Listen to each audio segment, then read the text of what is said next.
വർഷം തോറും അഭിനയിച്ച് റിട്ടയർ ആയി 20 കൊല്ലം കഴിയുമ്പോൾ ഒരു ബുക്ക് എഴുതുമോ അല്ലെങ്കിൽ ഇതുപോലെ പ്രസ്താവന ഇറക്കുമോ 10 പേരെ ചൂണ്ടിക്കാണിച്ച് അയാളെ അങ്ങനെ ചെയ്തു ഇങ്ങനെ ചെയ്തു എന്ന് പറയുന്നതിൽ ശരിക്കും പറഞ്ഞ ഒരു ന്യായമില്ല.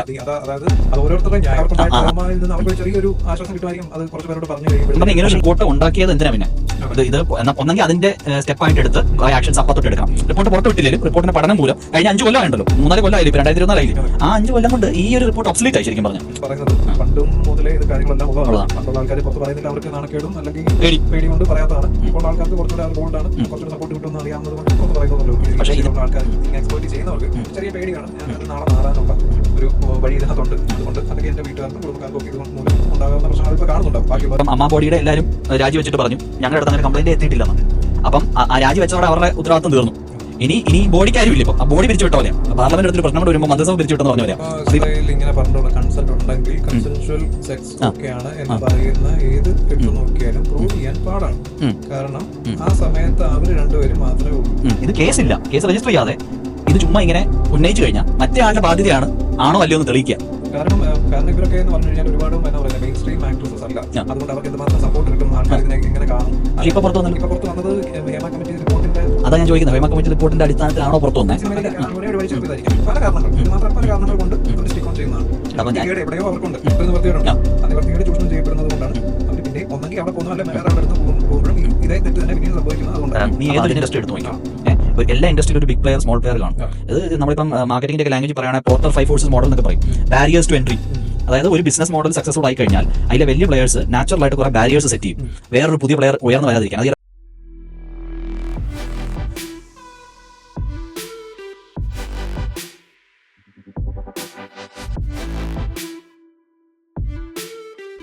Hi friends, welcome back to man cave podcast. ഞാൻ ബിജോ. ഞാൻ മഹേഷ്. ഈ എപ്പിസോഡിൽ ഞങ്ങൾ ചർച്ച ചെയ്യാൻ പോകുന്നത് മലയാള സിനിമയിൽ കോളിളക്കം സൃഷ്ടിച്ച ഒരുപാട് വലിയ നല്ല മാറ്റങ്ങൾക്ക് ഇടവരുത്താൻ സാധ്യതയുള്ള ഒരു ഡെവലപ്മെന്റ് ഈയിടെ ഉണ്ടായി.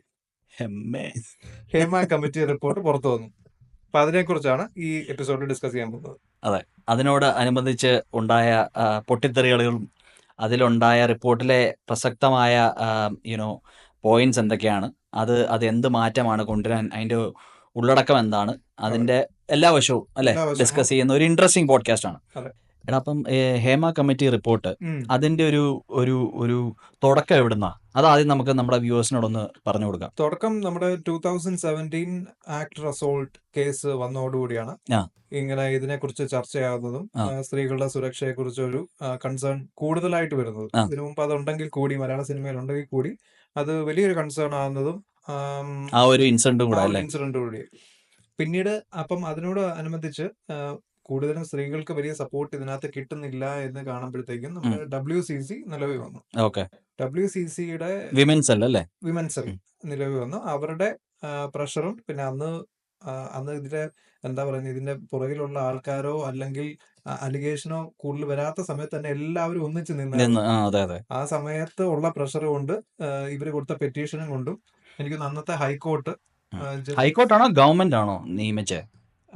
ഗവൺമെന്റ് നിയമിച്ച അന്നത്തെ ഹൈക്കോടതിയിലിരുന്ന ജസ്റ്റിസ് കെ ഹേമ എന്ന് പറയുന്ന മാഡത്തിന്റെ ഇതില് രൂപീകരിച്ച ഒരു കമ്മിറ്റിയാണ് ജസ്റ്റിസ് ഹേമ കമ്മിറ്റി.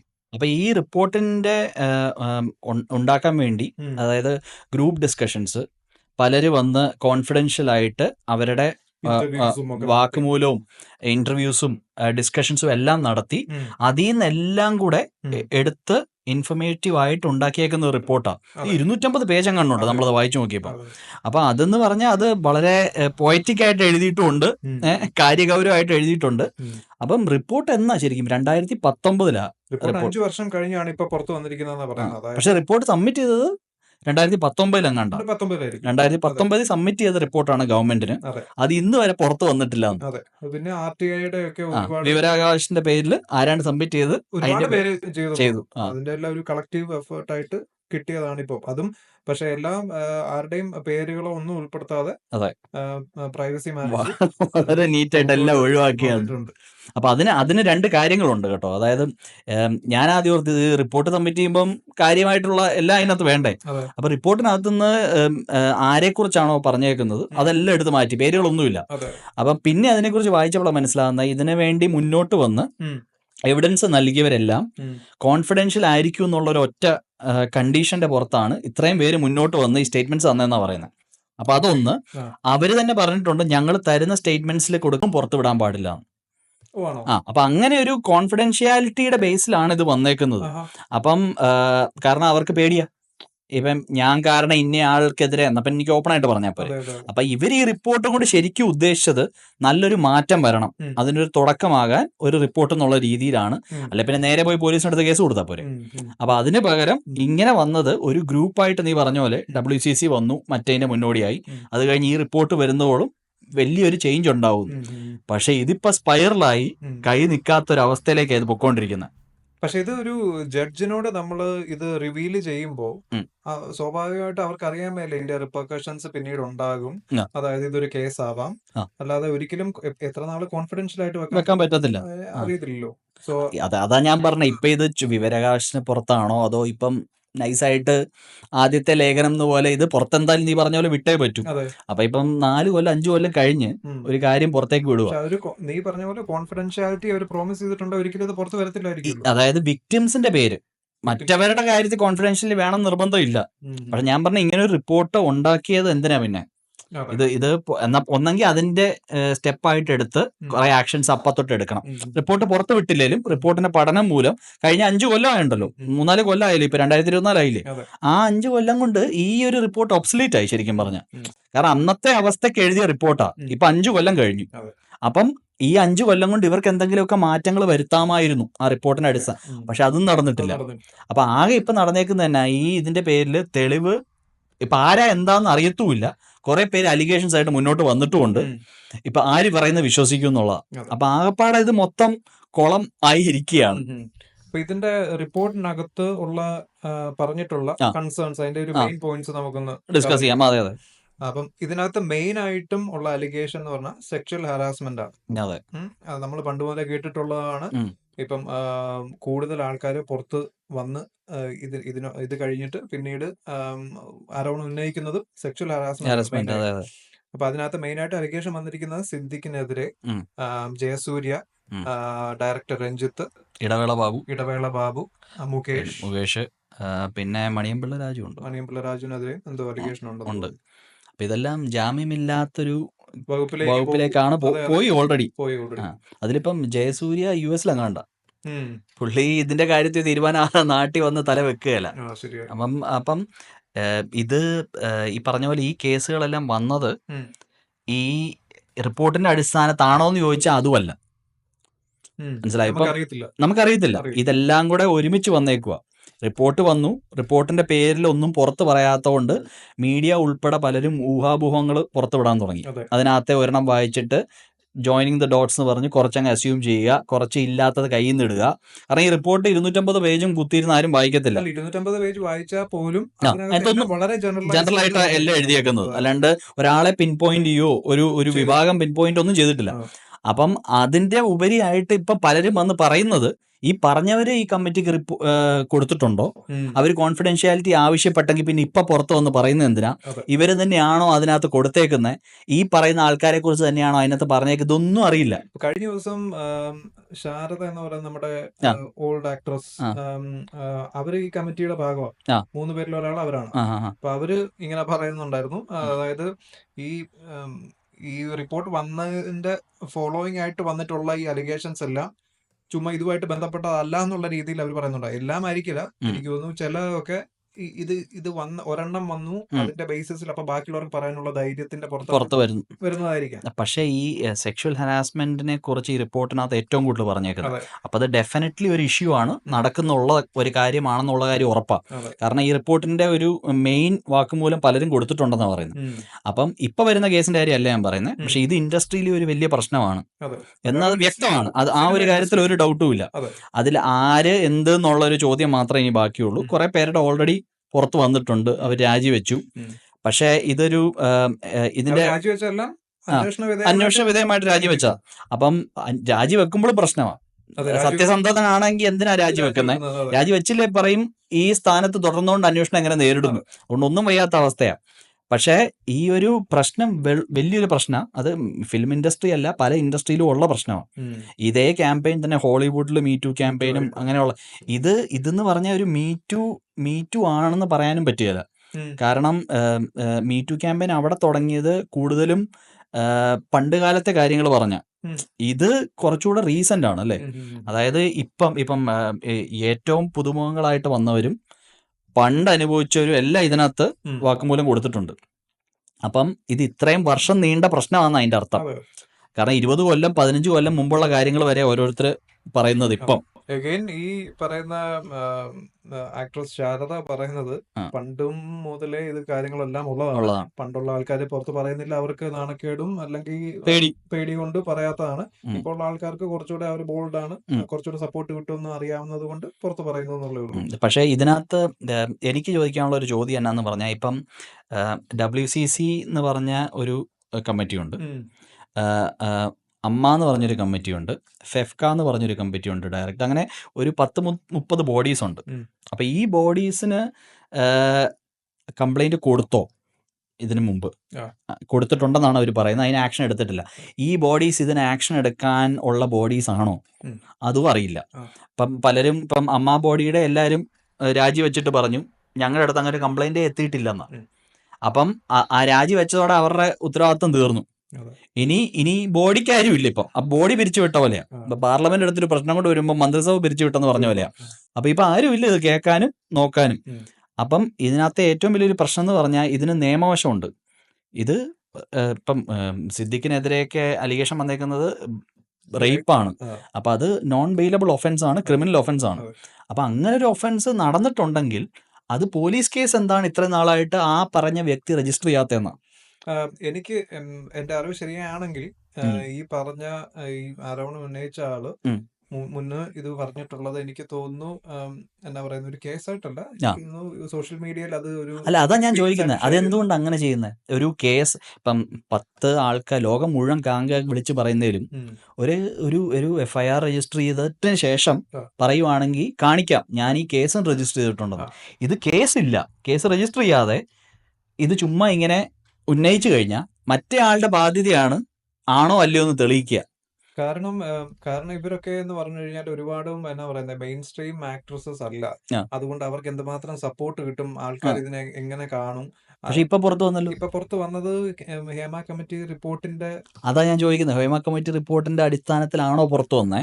അല്ല, അങ്ങനെ ആണെങ്കിലും അല്ലെങ്കിലും വലിയൊരു ചർച്ച ആയതുകൊണ്ട് അവര് എന്താ പറയുന്നത്, ആദ്യം ഈ പെൺകുട്ടി പറഞ്ഞ സിദ്ദിഖിനെതിരെ അലിഗേഷൻ നടത്തിയ പെൺകുട്ടി പറഞ്ഞത് ഇതിനകത്ത് എനിക്ക് ആവശ്യമായ സപ്പോർട്ടും ഒക്കെ കോടതിയുടെ ഭാഗത്തു നിന്നാണ്, ഗവൺമെന്റിന്റെ ഭാഗത്തു നിന്നാണ് ഉണ്ടെങ്കിൽ ഒരു കേസുമായിട്ട് മുന്നോട്ട് പോകാൻ ഞാൻ തയ്യാറാണ്, എന്റെ തെളിവുകൾ ഉണ്ടെന്നാണ് പറഞ്ഞത്. അതായത് നേരത്തെ ആ ഒരു വിശ്വാസം ഇല്ല, ഇവർ ഒറ്റപ്പെടുമോ എന്നുള്ള വിശ്വാസത്തിന്റെ പുറത്തായിരിക്കും, ഡൗട്ടിന്റെ പുറത്തായിരിക്കും പുറത്തോട്ട് വരാത്തത്. അതുപോലെ തന്നെ ബാക്കിയുള്ള എല്ലാരും ഇപ്പൊ ഹേമ കമ്മിറ്റി ഒരു റിപ്പോർട്ട് വന്നു, ഇത്രയും ആൾക്കാർ തന്നെ സപ്പോർട്ട് ചെയ്യുന്നു എന്ന് കാണുമ്പം എന്നാ പറയുന്നത്, ചെറിയ അനുഭവങ്ങൾ ഉണ്ടായിട്ടുള്ളവരാണെങ്കിൽ പോലും അത് പുറത്തു പറയാൻ തയ്യാറാകുന്നത്. പക്ഷെ ഇതിനകത്ത് ഇപ്പം പ്രശ്നം എന്നാന്ന് പറയുമ്പോ ജയസൂര്യക്കെതിരെ പറഞ്ഞ ഒരു ആള് ഇപ്പൊ അല്ലാന്ന് പറഞ്ഞു. അപ്പം ആദ്യം പറഞ്ഞ് പുള്ളി നാറാനുള്ള പറഞ്ഞില്ലായിരുന്നു അവര്, അതിനകത്ത് വേറെന്തൊരു ഹിന്റ് കൊടുത്തു ജയസൂര്യ എന്നുള്ള രീതിയിൽ. പിന്നീടാണ് പറഞ്ഞത് അത് ജയസൂര്യ അല്ല. പക്ഷെ അത് കുറെ നാൾ കഴിഞ്ഞാ പറഞ്ഞ്, ലോകം മുഴുവൻ ജയസൂര്യയുടെ പേരും പറഞ്ഞ് നടന്നപ്പോ ഒന്നും പുള്ളിക്കാരി ഒന്നും പറഞ്ഞിട്ടില്ല. അപ്പൊ അതാ ഞാൻ പറഞ്ഞു. അപ്പം ഇതിനകത്ത് ഇപ്പം വിശ്വസ്തത കുറഞ്ഞും വരും. ഇപ്പം നീ പറഞ്ഞ പോലെ ഇപ്പം ഒരു റിപ്പോർട്ട് വന്നതിന്റെ ബലത്തിൽ പലരും കയറി പറയുന്നതിനോടൊപ്പം തന്നെ ചിലർ മുതലെടുപ്പ് ലൈം ലൈറ്റ് കിട്ടാനും ഒക്കെ ആയിട്ട് ചിലർ വന്ന് പറയും. ഇപ്പം സ്ത്രീകളുടെ മാത്രമല്ല, പുരുഷന്മാരുടെ ഉൾപ്പെടെ ഇപ്പൊ രഞ്ജിത്തിന് നഗ്നചിത്രം അയച്ചു കൊടുത്തു, അത് രേവതിക്ക് രഞ്ജിത്ത് കൈമാറി, അങ്ങനെയുള്ള അലിഗേഷൻസും. അപ്പം ഞാൻ നോക്കി വന്ന മീഡിയ ചിലതെടുത്ത് ഉത്സവം പോലെ കൊണ്ടാടും, ചിലത് അത്രയും പൊങ്ങി വരുന്നില്ല. ഒരു pick and choose, cherry picking, ഏതിനാ മൈലേജ് കൂടുതൽ കിട്ടുന്നത്. അപ്പൊ ഈ ഒരു ഫുൾ ഷോബിസ് ആയിക്കൊണ്ടിരിക്കുന്നതിനിടയ്ക്ക് സത്യാവസ്ഥ ഒരിക്കലും പുറത്തു വരത്തില്ല കേസ് രജിസ്റ്റർ ചെയ്യാതെ. അതെ, എനിക്ക് തോന്നുന്നു നമ്മുടെ മീറ്റു ബോളിവുഡിൽ നടന്ന സമയത്തും അത് ഉന്നയിച്ച നടിയും ഇതിനോട് റെസ്പോണ്ട് ചെയ്യുന്നുണ്ട്. അതായത് നിങ്ങൾ ഇത് വെറുതെ ഇങ്ങനെ പറയുന്നതാണ്, പുറത്തു വരും, ഈ ന്യൂസ് പുറത്തു വരുന്നതല്ലാതെ നിങ്ങൾക്ക് ഇതിനകത്ത് വലിയൊരു ബെനിഫിറ്റ് ഉണ്ടാവില്ല, കാരണം ഒന്നും മാറാൻ പോകുന്നില്ല എന്നുള്ള രീതി. കാരണം ഒരുപാട് നാളത്തെ ഫൈറ്റ് ആണ്. പക്ഷെ ഞാൻ ചോദിക്കട്ടെ, ഇപ്പം ഇത്രയും പേര് പുറത്തു വരുന്നു, ഇത്രയും പേര് തന്നെ കേസ് കൊടുത്ത കേസിനൊരു വെയിറ്റ് ഇല്ലേ? ഇപ്പം ഇതേപോലെ തന്നെ പോലീസ് കേസ് ഇപ്പൊ 9 പേര് അലിഗേഷൻ ആയിട്ട് പുറത്തു വന്നു, ഈ 9 പോലീസ് കേസ് ആയിട്ട് പോയി കഴിഞ്ഞാൽ എന്നാ അതിനൊരു മൈലേജ് ഇല്ലേ? മൈലേജ് ഉണ്ട്, പക്ഷെ അത് ചെയ്യുന്നില്ല. അല്ല, അങ്ങനെ ചെയ്താലും എല്ലാ ഓരോ ഇൻഡിവിജ്വൽ കേസസിൽ എടുത്ത് അതിനകത്ത് എന്തുമാത്രം തെളിവുണ്ടെന്നുള്ളതിനെ ഡിപ്പെൻഡ് ചെയ്ത് മുമ്പോട്ട് പോവുള്ളൂ. ആണ്. അപ്പൊ ഈ ചെയ്യുന്നതിന്റെ ഉദ്ദേശം എന്നാ? ഇപ്പൊ ഞാൻ പറയുന്ന കേസും കൊണ്ട് ഇന്നയാൾക്ക് ശിക്ഷ മേടിച്ചു കൊടുക്കണം, എനിക്കെതിരെ എക്സ്പ്ലോയിറ്റേഷൻ ഉണ്ടായി, എനിക്ക് അയാളെ ശിക്ഷിക്കണം, അതിന് നിയമം അല്ലാതെ വേറെ ഒരു വഴിയില്ല.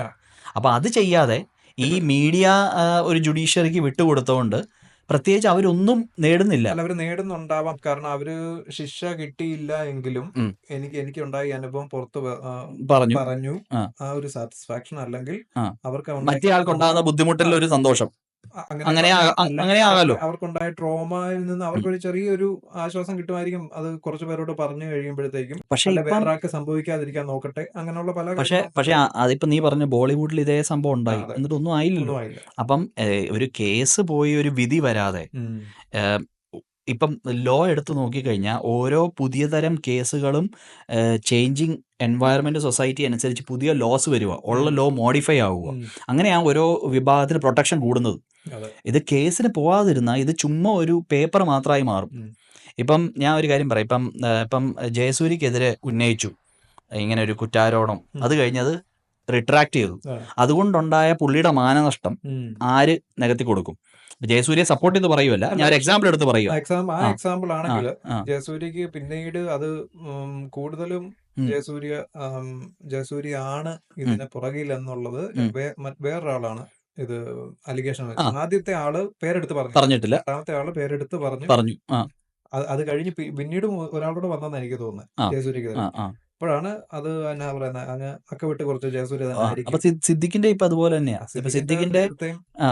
സിദ്ദിഖിന്റെ ഇപ്പം എന്നാ പറയുന്നത്, അവർക്ക് അന്നത്തെ ഇൻസിഡന്റിനനുസരിച്ച് ആ ഹോട്ടലിലെ ബുക്കിംഗ് വിസിറ്റർ ബുക്കിൽ ഈ പെൺകുട്ടിയുടെ ഈ പുള്ളി വിസിറ്ററായിട്ട് ചെക്ക് ഇൻ ചെയ്തത് ഡേറ്റും എല്ലാം മാച്ചിങ്. പക്ഷെ ഇതിന്റെ കുഴപ്പം എന്നാണെന്നറിയോ, ഇതെന്തായി അതിനുശേഷം ഒരു ചാൻസ് ചോദിച്ചു എന്ന് അതിന്റെ പേരിലുണ്ടായ എന്തെങ്കിലും പ്രശ്നമാണോ, അതോ ഈ പറഞ്ഞ പോലെ ചെയ്തതാണോ എന്താണെന്നുള്ള രീതിയിൽ ഇതൊരിക്കലും തെളിയിക്കാൻ പറ്റില്ല. ഞാനിപ്പം സിദ്ദിഖിന്റെയോ മറ്റേ ആളുടെ സൈഡ് പിടിക്കുമല്ല, പക്ഷെ ഇത് തെളിയിക്കാത്തടത്തോളം ഇതും കൊണ്ടൊന്നും മാറത്തില്ല.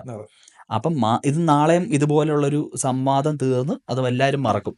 ഒരു നല്ല കാര്യം എന്ന് വെച്ച് കഴിഞ്ഞാൽ ഇനി ഇങ്ങനെ ചെയ്യുന്ന ഒരു എന്നാ പറയുന്ന മീഡിയ അല്ല ഇൻഡസ്ട്രിയിലുള്ള ആൾക്കാർ ഇങ്ങനെ എക്സ്പ്ലോയിറ്റ് ചെയ്യുന്നവർക്ക് ഒരു ചെറിയ പേടി കാണും, അത് നാളെ നാറാനുള്ള ഒരു വഴി ഇതിനകത്തുണ്ട്. അതുകൊണ്ട് അല്ലെങ്കിൽ എന്റെ വീട്ടുകാർക്കും കുടുംബക്കാർക്കും ഒക്കെ ഇത് മൂലം ഉണ്ടാകാവുന്ന പ്രശ്നങ്ങൾ അവരിപ്പോ കാണുന്നുണ്ടാവും, ബാക്കിയുള്ളവർ അനുഭവിക്കുമ്പോൾ. പക്ഷെ ഇത് വേറെ ഇൻഡസ്ട്രിയിൽ വരുന്നവരും അത് മുതലെടുക്കും.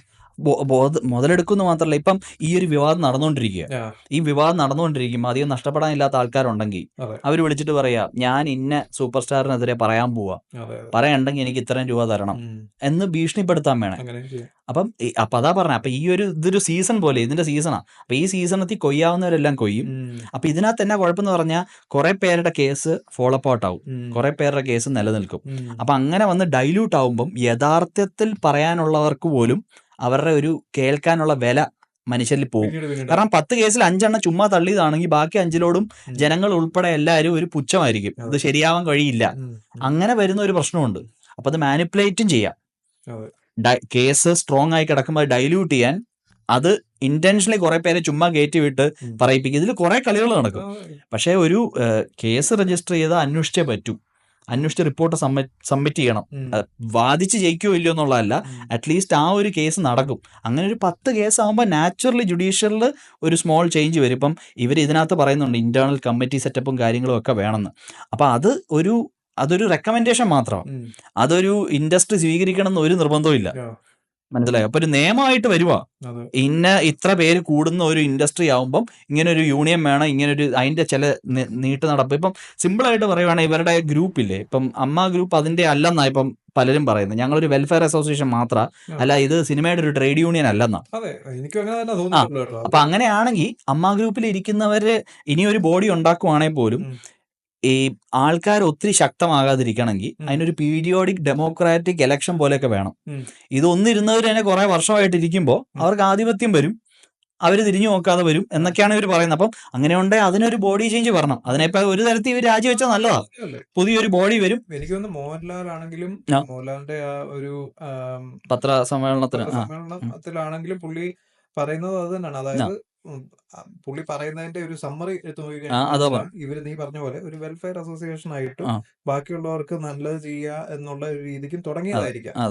തുടങ്ങി കഴിഞ്ഞിട്ട് പിന്നെ ഈ ഇത്രയും സീരിയസ് ആയിട്ടുള്ള മാറ്റേഴ്സിൽ മോഹൻലാലിന് അത് നോക്കിയിരിക്കാൻ പറ്റാത്തത് കൊണ്ടും പുള്ളി വേറെ ആൾക്ക് തലയിലെടുത്ത് വെക്കുന്ന എന്നുള്ള രീതിയിൽ വളരെ വ്യക്തമായിട്ട് പറഞ്ഞു, എനിക്ക് ഈ സീരിയസ് ഡിസ്കഷൻ ഒന്നും പറ്റത്തില്ല, എന്നെ കൊണ്ട് പറ്റത്തില്ല.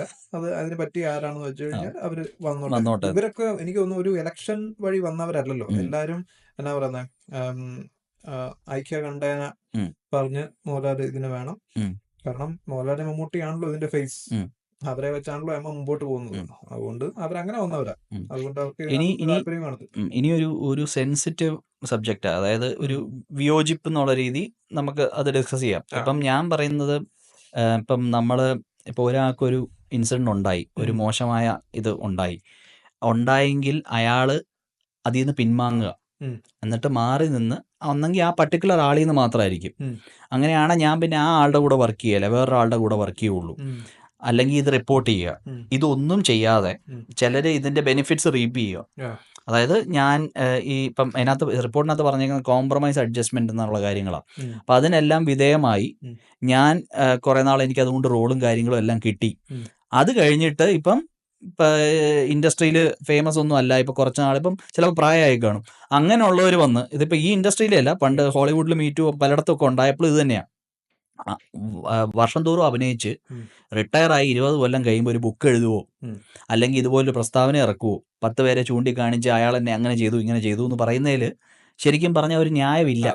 അതായത് അത് ഓരോരുത്തരുടെയും ന്യായമാണ്, അത്രേ ഉള്ളൂ.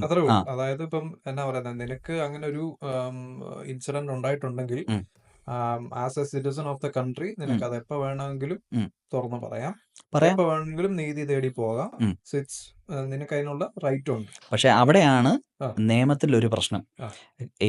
ഇപ്പം നിലവിലുള്ള നിയമത്തിൽ കൺസെന്റ് എന്ന് പറഞ്ഞൊരു സംഭവം ഉണ്ട്.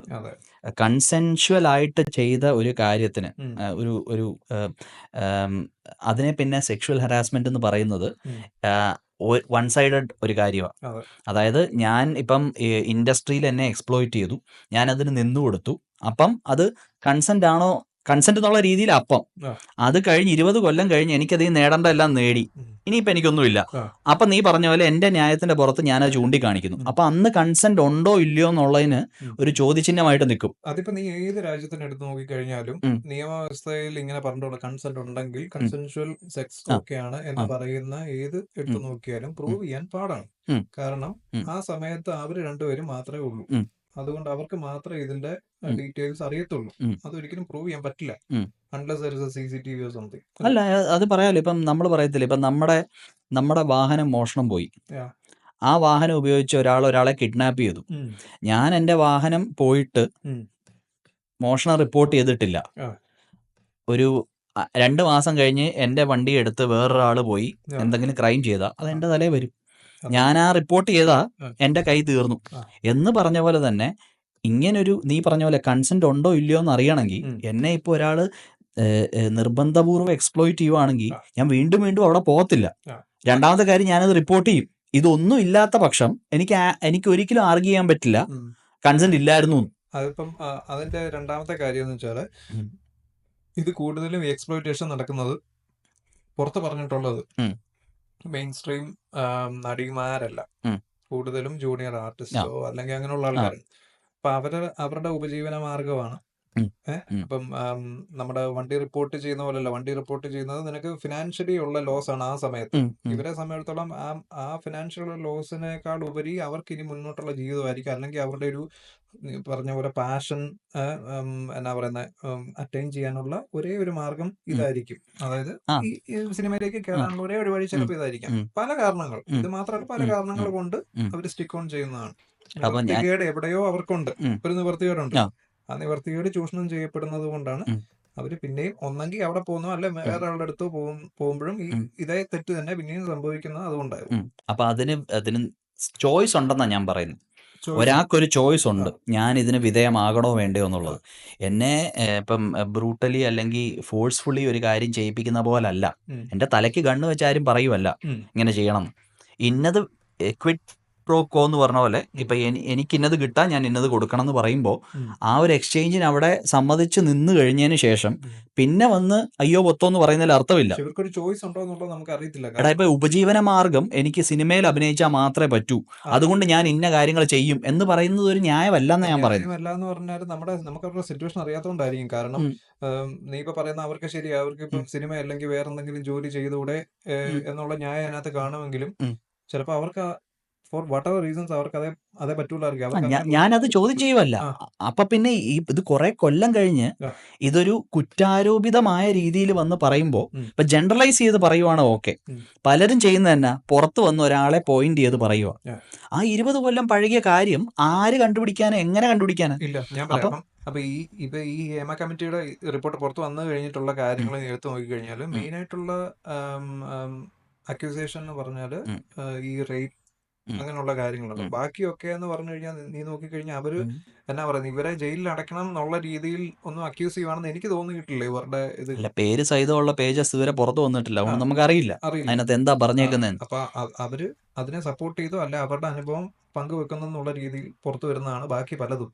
അതെ, ഞാൻ പറഞ്ഞ ഇപ്പൊ നമുക്കൊരു ജനറലൈസ് ചെയ്ത് അവര് പറയാതെയും ചിലപ്പോ മുമ്പോട്ട് പോവാമായിരിക്കും. എന്ത് അവര് നീ പറഞ്ഞ പോലെ അവർ അക്യൂസ് ചെയ്യാതെ ചിലപ്പം പോയേനെ. മനസ്സിലായി. ഇപ്പൊ ഇത്രയും വലിയൊരു സംഭവം നടക്കുന്നുണ്ട്, ഒരു മൂവ്മെന്റ് നടക്കുന്നതുകൊണ്ട് അവര് പുറത്തു വന്ന് പറയുന്നേ ഉള്ളൂ. സോ അവര് ചിലപ്പോ പറയത്തില്ലായിരുന്നിരിക്കും. പക്ഷെ അതാ ഞാൻ ചോദിക്കുന്നത്, അങ്ങനെ ഉണ്ടെങ്കിൽ ഇപ്പം നീ പറഞ്ഞ പോലെ മെയിൻ സ്ട്രീമിൽ ആക്റ്റീവായിട്ട് നിൽക്കുന്നവരാരും പറയുന്നില്ല. പക്ഷെ റിപ്പോർട്ടിൽ പറഞ്ഞിട്ടുണ്ട്. പറഞ്ഞിട്ടുണ്ടാവണല്ലോ, റിപ്പോർട്ട് വരുമ്പോൾ നമ്മൾ അറിയുള്ളൂ. പക്ഷേ പബ്ലിക്കായിട്ട് വന്ന് പറയുന്നവർ ഇത് നീ പറഞ്ഞ പോലെ ജൂനിയർ ആർട്ടിസ്റ്റും അല്ലെ പ്രമുഖരായ ആരുമല്ല.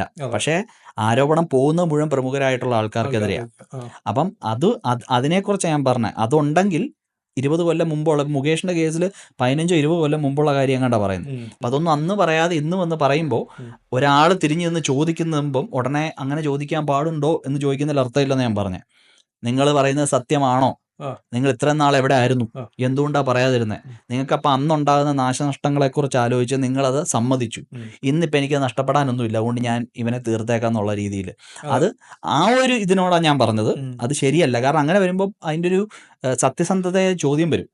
പക്ഷെ പല കാര്യങ്ങളും കൊണ്ടായിരിക്കും ഇവർക്ക് ഇന്ന് സത്യം പുറത്ത് പറയാനായിട്ടുള്ള ഒരു ട്രിഗർ കിട്ടുന്നത് പല കാരണങ്ങളും കൊണ്ടായിരിക്കും. ഇപ്പൊ ഈ പറഞ്ഞ ഹേമ കമ്മിറ്റി റിപ്പോർട്ട് ഒന്നാണെങ്കിൽ, അല്ലെങ്കിൽ വേറൊരു തവണ ഈ നീ പറഞ്ഞ പോലെ ഇപ്പം എന്നാ പറയുന്നത്, ഇപ്പം പക്ഷെ ഹേമ കമ്മിറ്റി റിപ്പോർട്ട് ഇല്ലാതെ ഇവര് മീഡിയയിൽ വന്ന് ഇത് പറയുവാണെങ്കിൽ ഇതേ എഫക്ട് ഉണ്ടായേനെ. ഇതേ എഫക്ട്, ഇത്ര എഫക്ട് ഇല്ലെങ്കിൽ അതിന് എഫക്ട് എന്തുകൊണ്ട് കുറയും നീ പറ. ഇപ്പം മുകേഷിനെതിരെയും സിദ്ദിഖിനെതിരെയും പറഞ്ഞ ആരോപണം നേരത്തെ ഇതുപോലെ തന്നെ പറയുമായിരുന്നെങ്കിൽ എന്തുകൊണ്ട് വരില്ലെന്ന് നീ പറയുന്നത്? പലയിടത്തും അങ്ങനെ നേരത്തെ ആരോപണങ്ങളൊക്കെ വന്നിട്ടുണ്ട്. ഇങ്ങനൊന്നും വന്നിട്ടില്ല, നമ്മളൊന്നും കേട്ട് കേൾവി പോലും ഇല്ലാത്ത കാര്യങ്ങൾ. അലിഗേഷൻ നേരത്തെ വന്നിട്ടുള്ളതല്ലേ? സിദ്ദിഖിന്റെ അലിഗേഷൻ നേരത്തെ വന്നിട്ടുള്ള, എന്നിട്ട് തന്നെ അതിനൊന്നും ഉണ്ടായില്ല. അതാ പറഞ്ഞ, അതൊന്നും കേസല്ല. പക്ഷെ അന്ന് ഇതുപോലെ തന്നെയാണ് പറഞ്ഞത്. അതെ, ഇതുപോലെ തന്നെ പറഞ്ഞത്. അപ്പൊ അലിഗേഷൻ നേരത്തെ വന്നിട്ടുണ്ട്, പക്ഷെ അതിനുള്ള ഒരു ഇത് കിട്ടിയില്ല. മീഡിയ എടുത്ത് കൊണ്ടാടിയിട്ടുണ്ടെങ്കിലും ഈ രീതിയിലൊന്നും വരത്തില്ല. മനസ്സിലായോ? അത് എനിക്ക് കാരണം ഇതൊരു നോൺ ബെയിലബിൾ ഒഫൻസ് ആണ് അന്നും ഇന്നും. അപ്പൊ ഇന്ന് നിയമം മാറിയതിനെ പുറത്തല്ല. അന്ന് സിദ്ദിഖ് എന്നുള്ളത് പെൺകുട്ടി പറഞ്ഞോ ഇല്ലയോ എന്ന് എനിക്കറിയില്ല. അതാ ഞാൻ പറഞ്ഞു കാണത്തില്ല. അതായിരിക്കും ചിലപ്പം. പറഞ്ഞിട്ടുണ്ടെങ്കിൽ ഇതേ എഫക്ട് വരുമെന്ന് എനിക്ക് തോന്നുന്നത്. ഇന്നിപ്പോ അവർക്ക് ധൈര്യം തോന്നുന്നത് ചിലപ്പം മീഡിയ ഉൾപ്പെടെ ജനങ്ങൾ നമ്മളെ ക്യാരക്ടർ അസാസിനേഷൻ ചെയ്യില്ല, ഇന്ന് നമ്മുടെ ഒപ്പം നിൽക്കും എന്നൊരു തോന്നലുള്ളതുകൊണ്ടായിരിക്കാം. അതും ഞാനതാ പറയുന്നത്. അങ്ങനെ വരുമ്പോഴാണ് നമുക്ക് ഈ ആരുടെ ആ സത്യം. ഇപ്പൊ ഇതിനകത്ത് കുറെ പേര് വന്ന് പറഞ്ഞിട്ട് റിട്രാക്ട് ചെയ്യുക. പറഞ്ഞ പോലെ ഒരെണ്ണം പൊട്ടിപ്പോയി കഴിഞ്ഞാൽ എല്ലാവർക്കും അതിനുള്ള പ്രശ്നം. ഇവരുടെ പഴയ കാര്യങ്ങൾ ചകഞ്ഞെടുത്തോണ്ട് വന്നിട്ട് ഇവരങ്ങനെ ഇങ്ങനെന്നൊക്കെ പറയും. ഇപ്പൊ ഏറ്റവും വലിയ പക്ഷെ അതാ ഇപ്പൊ ഈ റിപ്പോർട്ടിനെ കുറിച്ചുള്ള കാര്യങ്ങൾ പുറത്തു വിടാതെ ഈ സർക്കസ് ഇങ്ങനെ തുടർന്ന റിപ്പോർട്ടിന്റെ വിലയും പോവും. മനസ്സിലായോ? ആ റിപ്പോർട്ട് പിന്നെ ആരും തിരിഞ്ഞു പോലും നോക്കില്ല. റിപ്പോർട്ട് പുറത്തു വിട്ടപ്പോഴത്തേക്കും ഉദ്ദേശിക്കുന്നത് ഇതിനകത്ത് നിന്നുള്ള എന്നാ പറയുന്നത് അഡ്വൈസേഴ്സ് പുറത്തു വന്ന, അതുകൊണ്ട് എന്തെങ്കിലും നല്ല കാര്യം ഉണ്ടായിക്കോട്ടെ എന്നോർത്താണെന്ന് എനിക്ക് തോന്നുന്നില്ല. കാരണം അങ്ങനെ ഉണ്ടെ നേരത്തെ വിടണ്ടേ? നേരത്തെ അല്ല, ഇത് പ്രഷറിന്റെ പുറത്ത് വന്നതാണ്.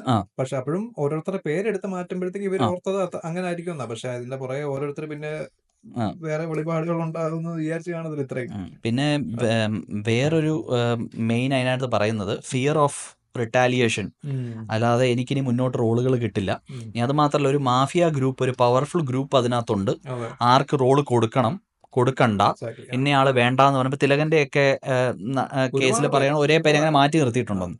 അപ്പം ഞാൻ ചോദിക്കുന്നത്, ഇപ്പം നീ ഏതൊരു ഇൻഡസ്ട്രി എടുത്തു നോക്കിയോ, എല്ലാ ഇൻഡസ്ട്രിയിലും ഒരു ബിഗ് പ്ലെയർ, സ്മോൾ പ്ലെയർ കാണും. അത് നമ്മളിപ്പം മാർക്കറ്റിങ്ങിന്റെ ഒക്കെ ലാംഗ്വേജ് പറയുകയാണെങ്കിൽ പോർട്ടർ 5 ഫോഴ്സസ് മോഡൽ എന്നൊക്കെ പറയും. Barriers to entry. അതായത് ഒരു ബിസിനസ് മോഡൽ സക്സസ്ഫുൾ ആയി കഴിഞ്ഞാൽ അതിലെ വലിയ പ്ലെയേഴ്സ് നാച്ചുറലായിട്ട് കുറേ ബാരിയേഴ്സ് സെറ്റ് ചെയ്യും, വേറൊരു പുതിയ പ്ലെയർ ഉയർന്നു വരാതിരിക്കാൻ. അത് ചിലപ്പോൾ ഹൈ ലൈസൻസ് കോസ്റ്റ് ഉണ്ടാക്കുമായിരിക്കും. ഗവൺമെന്റ് ആയിട്ട് പറഞ്ഞ് ഇനി ആർക്കെങ്കിലും കയറണം ഇത്രയും രൂപ ലൈസൻസ് കോസ്റ്റ് കൊടുക്കണം, അപ്പോൾ അതിനാവതുള്ളവനെ കയറാൻ പറ്റുള്ളൂ. അങ്ങനെ കുറേ ബാരിയർ സെറ്റ് ചെയ്യും വേറെ ആരും വരാതിരിക്കാൻ. അപ്പോൾ അതൊക്കെ അൺഫെയർ കോമ്പറ്റീഷൻ അല്ലേ? അപ്പോൾ അതുപോലെ നോക്കുവാണെങ്കിൽ ഇതൊരു വ്യവസായമാണ്, ഇതൊരു ഇൻഡസ്ട്രിയാണ്, കാശ് അതുപോലുള്ളൊരു ഇൻഡസ്ട്രിയാണ്. അപ്പോൾ അതുപോലെ ഇതിനകത്ത് വരും. അപ്പം ഞാൻ പറയുന്നത് ഒരു പവർ ഗ്രൂപ്പ് അതിനായിട്ടുണ്ടാവുന്നതല്ല. എനിക്ക് തോന്നുന്നത് ഈ പറയുന്ന കോമ്പറ്റീഷൻ ഉണ്ടെങ്കിൽ അവിടെ ഒരു ലോയും ഉണ്ടല്ലോ അല്ലേ, അത് റെഗുലേറ്റ് ചെയ്യാനായിട്ട്. കോമ്പറ്റീഷൻ ഉണ്ട്, പക്ഷെ ആ ലോ എന്ന് പറയുന്നത് is bought by the people who are rich. അത് നീ എന്തെടുത്ത് നോക്കിയാൽ അത്രേ ഞാൻ പറഞ്ഞല്ലോ. അപ്പം ഫിലിം ഇൻഡസ്ട്രിയെ മാത്രം കേന്ദ്രീകരിച്ച് ഇത് പറയുമ്പോഴാണ് എനിക്ക് ഉണ്ടാകുന്ന ഒരു അത്ഭുതം. ഫിലിം ഇൻഡസ്ട്രി മാത്രം പറയുന്നെന്ന് പറഞ്ഞാല് നീ ഇപ്പൊ പറയുന്ന ഒരു മൾട്ടിനാഷണൽ കമ്പനിയെ കുറിച്ചാണെങ്കിൽ ഇത് പറയുന്ന വളരെ 5-10 പേരെ കുറിച്ചാണ്, മനസ്സിലായി. അപ്പൊ അവരെ നമുക്ക് ഹാൻഡിൽ ചെയ്യാൻ ഈ മൾട്ടിനാഷണൽ കമ്പനിയെക്കാളും എളുപ്പമായിരിക്കും. പക്ഷേ ഈ 5-10 പേരെന്ന് പറയുന്നത്, ഇപ്പം ഞാൻ ഒരു കാര്യം പറയട്ടെ, നീ ഇപ്പോൾ ഒരു സംരംഭം തുടങ്ങുക, നീ അതിലേക്ക് കൊണ്ടുവരുന്നത് നിനക്ക് ഏറ്റവും അടുത്ത് വിശ്വസിക്കാവുന്നവരും നിനക്ക് കംഫർട്ടബിൾ ആയിട്ട് വർക്ക് ചെയ്യാൻ പറ്റുന്നവരും ഒക്കെ ആയിട്ടായിരിക്കുമല്ലോ. അതിൽ ഒരാൾ ഇച്ചിരി കടുംപിടുത്തക്കാരനാണ്, നല്ല കഴിവുള്ള ആളാണ്, പക്ഷെ എല്ലാവരുമായിട്ട് യോജിച്ച് പോകാത്തൊരാളാണ്. നീ അയാളെ ഉൾപ്പെടുത്താൻ നോക്കുമോ? നിക്കക്കണ്ണിയില്ല, അയാളെ കൊണ്ട് ഇത് ചെയ്യാൻ പറ്റുള്ളെങ്കിൽ അയാളെ വിളിക്കുമായിരിക്കും. അത് തന്നെയാണ് സിനിമയിൽ സംഭവിക്കുന്നതെന്ന് എനിക്ക് തോന്നുന്നത്. കാരണം ഇപ്പൊ തിലകന്റെ കേസ് നോക്കിക്കഴിഞ്ഞാൽ തിലകനൊക്കെ പറയുന്ന രീതി കണ്ടാൽ തന്നെ നമുക്കറിയാം ഒട്ടും അങ്ങനെ ഒന്നും എളുപ്പം സഹകരിക്കുന്നില്ല. പ്രിൻസിപ്പിൾസ് ഭയങ്കര സ്ട്രോങ് ആയിട്ടുള്ള ആളാ. ഇത് അങ്ങോട്ടോ ഇങ്ങോട്ടോ മാറുന്ന ഒരു പരിപാടിയില്ല. പക്ഷെ തിലകന്റെ കേസിൽ പുള്ളി അത്രയും വലിയ പ്രിൻസിപ്പിൾ ഉള്ള ആളാണെങ്കിലും പുള്ളിക്ക് അതുവരെ ഒന്നിനെ പോലെ ഒന്നായിട്ട് സിനിമ കിട്ടിക്കൊണ്ടിരുന്നത് അത് റീപ്ലേസ് ചെയ്യാൻ പറ്റിയ ടാലന്റ് ഇല്ലാത്തതുകൊണ്ട്. അത് മാത്രമല്ല, ചിലർക്ക് മാത്രമായിരിക്കും വർക്ക് ചെയ്യാൻ ബുദ്ധിമുട്ട്, ബാക്കി എല്ലാവർക്കും കുഴപ്പമില്ലായിരിക്കും. മനസ്സിലായോ? അപ്പൊ എല്ലായിടത്തും അങ്ങനെയല്ലേ? പക്ഷെ ഒബിയസ്ലി നീ ചിന്തിച്ചു നോക്കിക്കഴിഞ്ഞാൽ നീ പറഞ്ഞ അതേ പോയിന്റിനനുസരിച്ച് തന്നെ ഇപ്പൊ മമ്മൂട്ടി മോഹൻലാലും വിചാരിക്കുകയാണ് എനിക്ക് ഇന്ന ആള് വേണ്ട എന്ന് പറഞ്ഞു കഴിഞ്ഞാല് എന്നാ പറയുന്ന സിനിമ ഓടുന്ന തന്നെ ഇത്ര സൂപ്പർ സ്റ്റാർസിനെ വെച്ചായതുകൊണ്ട് അവരുടെ വാക്കിനായിരിക്കും വില. അതിപ്പോ എവിടെ നോക്കിയാലും ഇപ്പൊ നീ നമ്മുടെ IT വർക്ക് ചെയ്യുന്നവരാ, നമ്മളൊരു പ്രോജക്ട് മാനേജർ കുറെ പേരെ ചൂസ് ചെയ്യുമ്പോൾ പുള്ളിയോട് ഇത് വേണോ അത് വേണോ എന്ന് ചോദിച്ചാൽ പുള്ളി നോക്കത്തില്ല, ഞാൻ നേരത്തെ വർക്ക് ചെയ്ത സുഖമുള്ള ആളെയല്ലേ എടുക്കുള്ളൂ. അപ്പൊ അത് എല്ലാ കൂട്ടായ്മയുള്ള വർക്കിലും പീപ്പിൾ ബിസിനസ്സിലുള്ള പരിപാടിയാണ്. പക്ഷെ അത് ഫൈറ്റ് ചെയ്യുമല്ല വേണ്ട, മനസ്സിലാക്കേണ്ടതാണ്. ഞാനൊരു ഗ്രൂപ്പിന്റെ കൂടെ വർക്ക് ചെയ്യുമ്പോൾ ഞാനൊരു ടീം പ്ലെയർ ആയിരിക്കണം. അവിടെ ഞാൻ പറയുന്നത് നടക്കൂ എന്ന് പറഞ്ഞ് നിന്ന് കഴിഞ്ഞാൽ പലരും മനസ്സിലായോ, ഇപ്പം എവിടെയും ശോഭിക്കുന്ന ആൾക്കാരാരാ? എല്ലാവരുടെയും കൂടെ ഒത്തിണങ്ങി നല്ല രീതിയിൽ പോകുന്ന ആൾക്കാരെ ശോഭിക്കുന്നത്. ഞാനാണെല്ലാം എന്ന് പറഞ്ഞ് എൻ്റെ വഴിക്ക് പോകണമെന്ന് പറഞ്ഞ് നിൽക്കുന്നവര് വളരെ ലിമിറ്റഡ് ആയിട്ടുള്ള ഒരു സ്കോപ്പേ അവർക്ക് കിട്ടത്തുള്ളൂ. അപ്പൊ അത് ഈ ഫീൽഡിലും അങ്ങനെയാണ്. അപ്പം നീ ഓരോ നടനെ എടുത്ത് നോക്കിയാലും നമുക്കത് കറക്റ്റായിട്ട് പ്രതിഫലിക്കും. അവരുടെ സ്ക്രീനിലുള്ള ഒരു ക്യാരക്ടറിൻ്റെ ഒരു വലിയ ഒരു ഭാഗം അവരുടെ ഒരു പേഴ്സണൽ ക്യാരക്ടർ ആണെന്ന് വിശ്വസിക്കുന്ന ഒരാളാണ് ഞാൻ. അപ്പം അങ്ങനെ നോക്കുമ്പോൾ ഈ എന്നെ മാറ്റി നിർത്തി എന്ന് പറയുന്ന ആൾക്കാർ നീ നോക്കിക്കഴിഞ്ഞാൽ അറിയാം അവരങ്ങനെ യോജിച്ച് പോകുന്ന ഒരു ക്യാരക്ടർ അല്ല.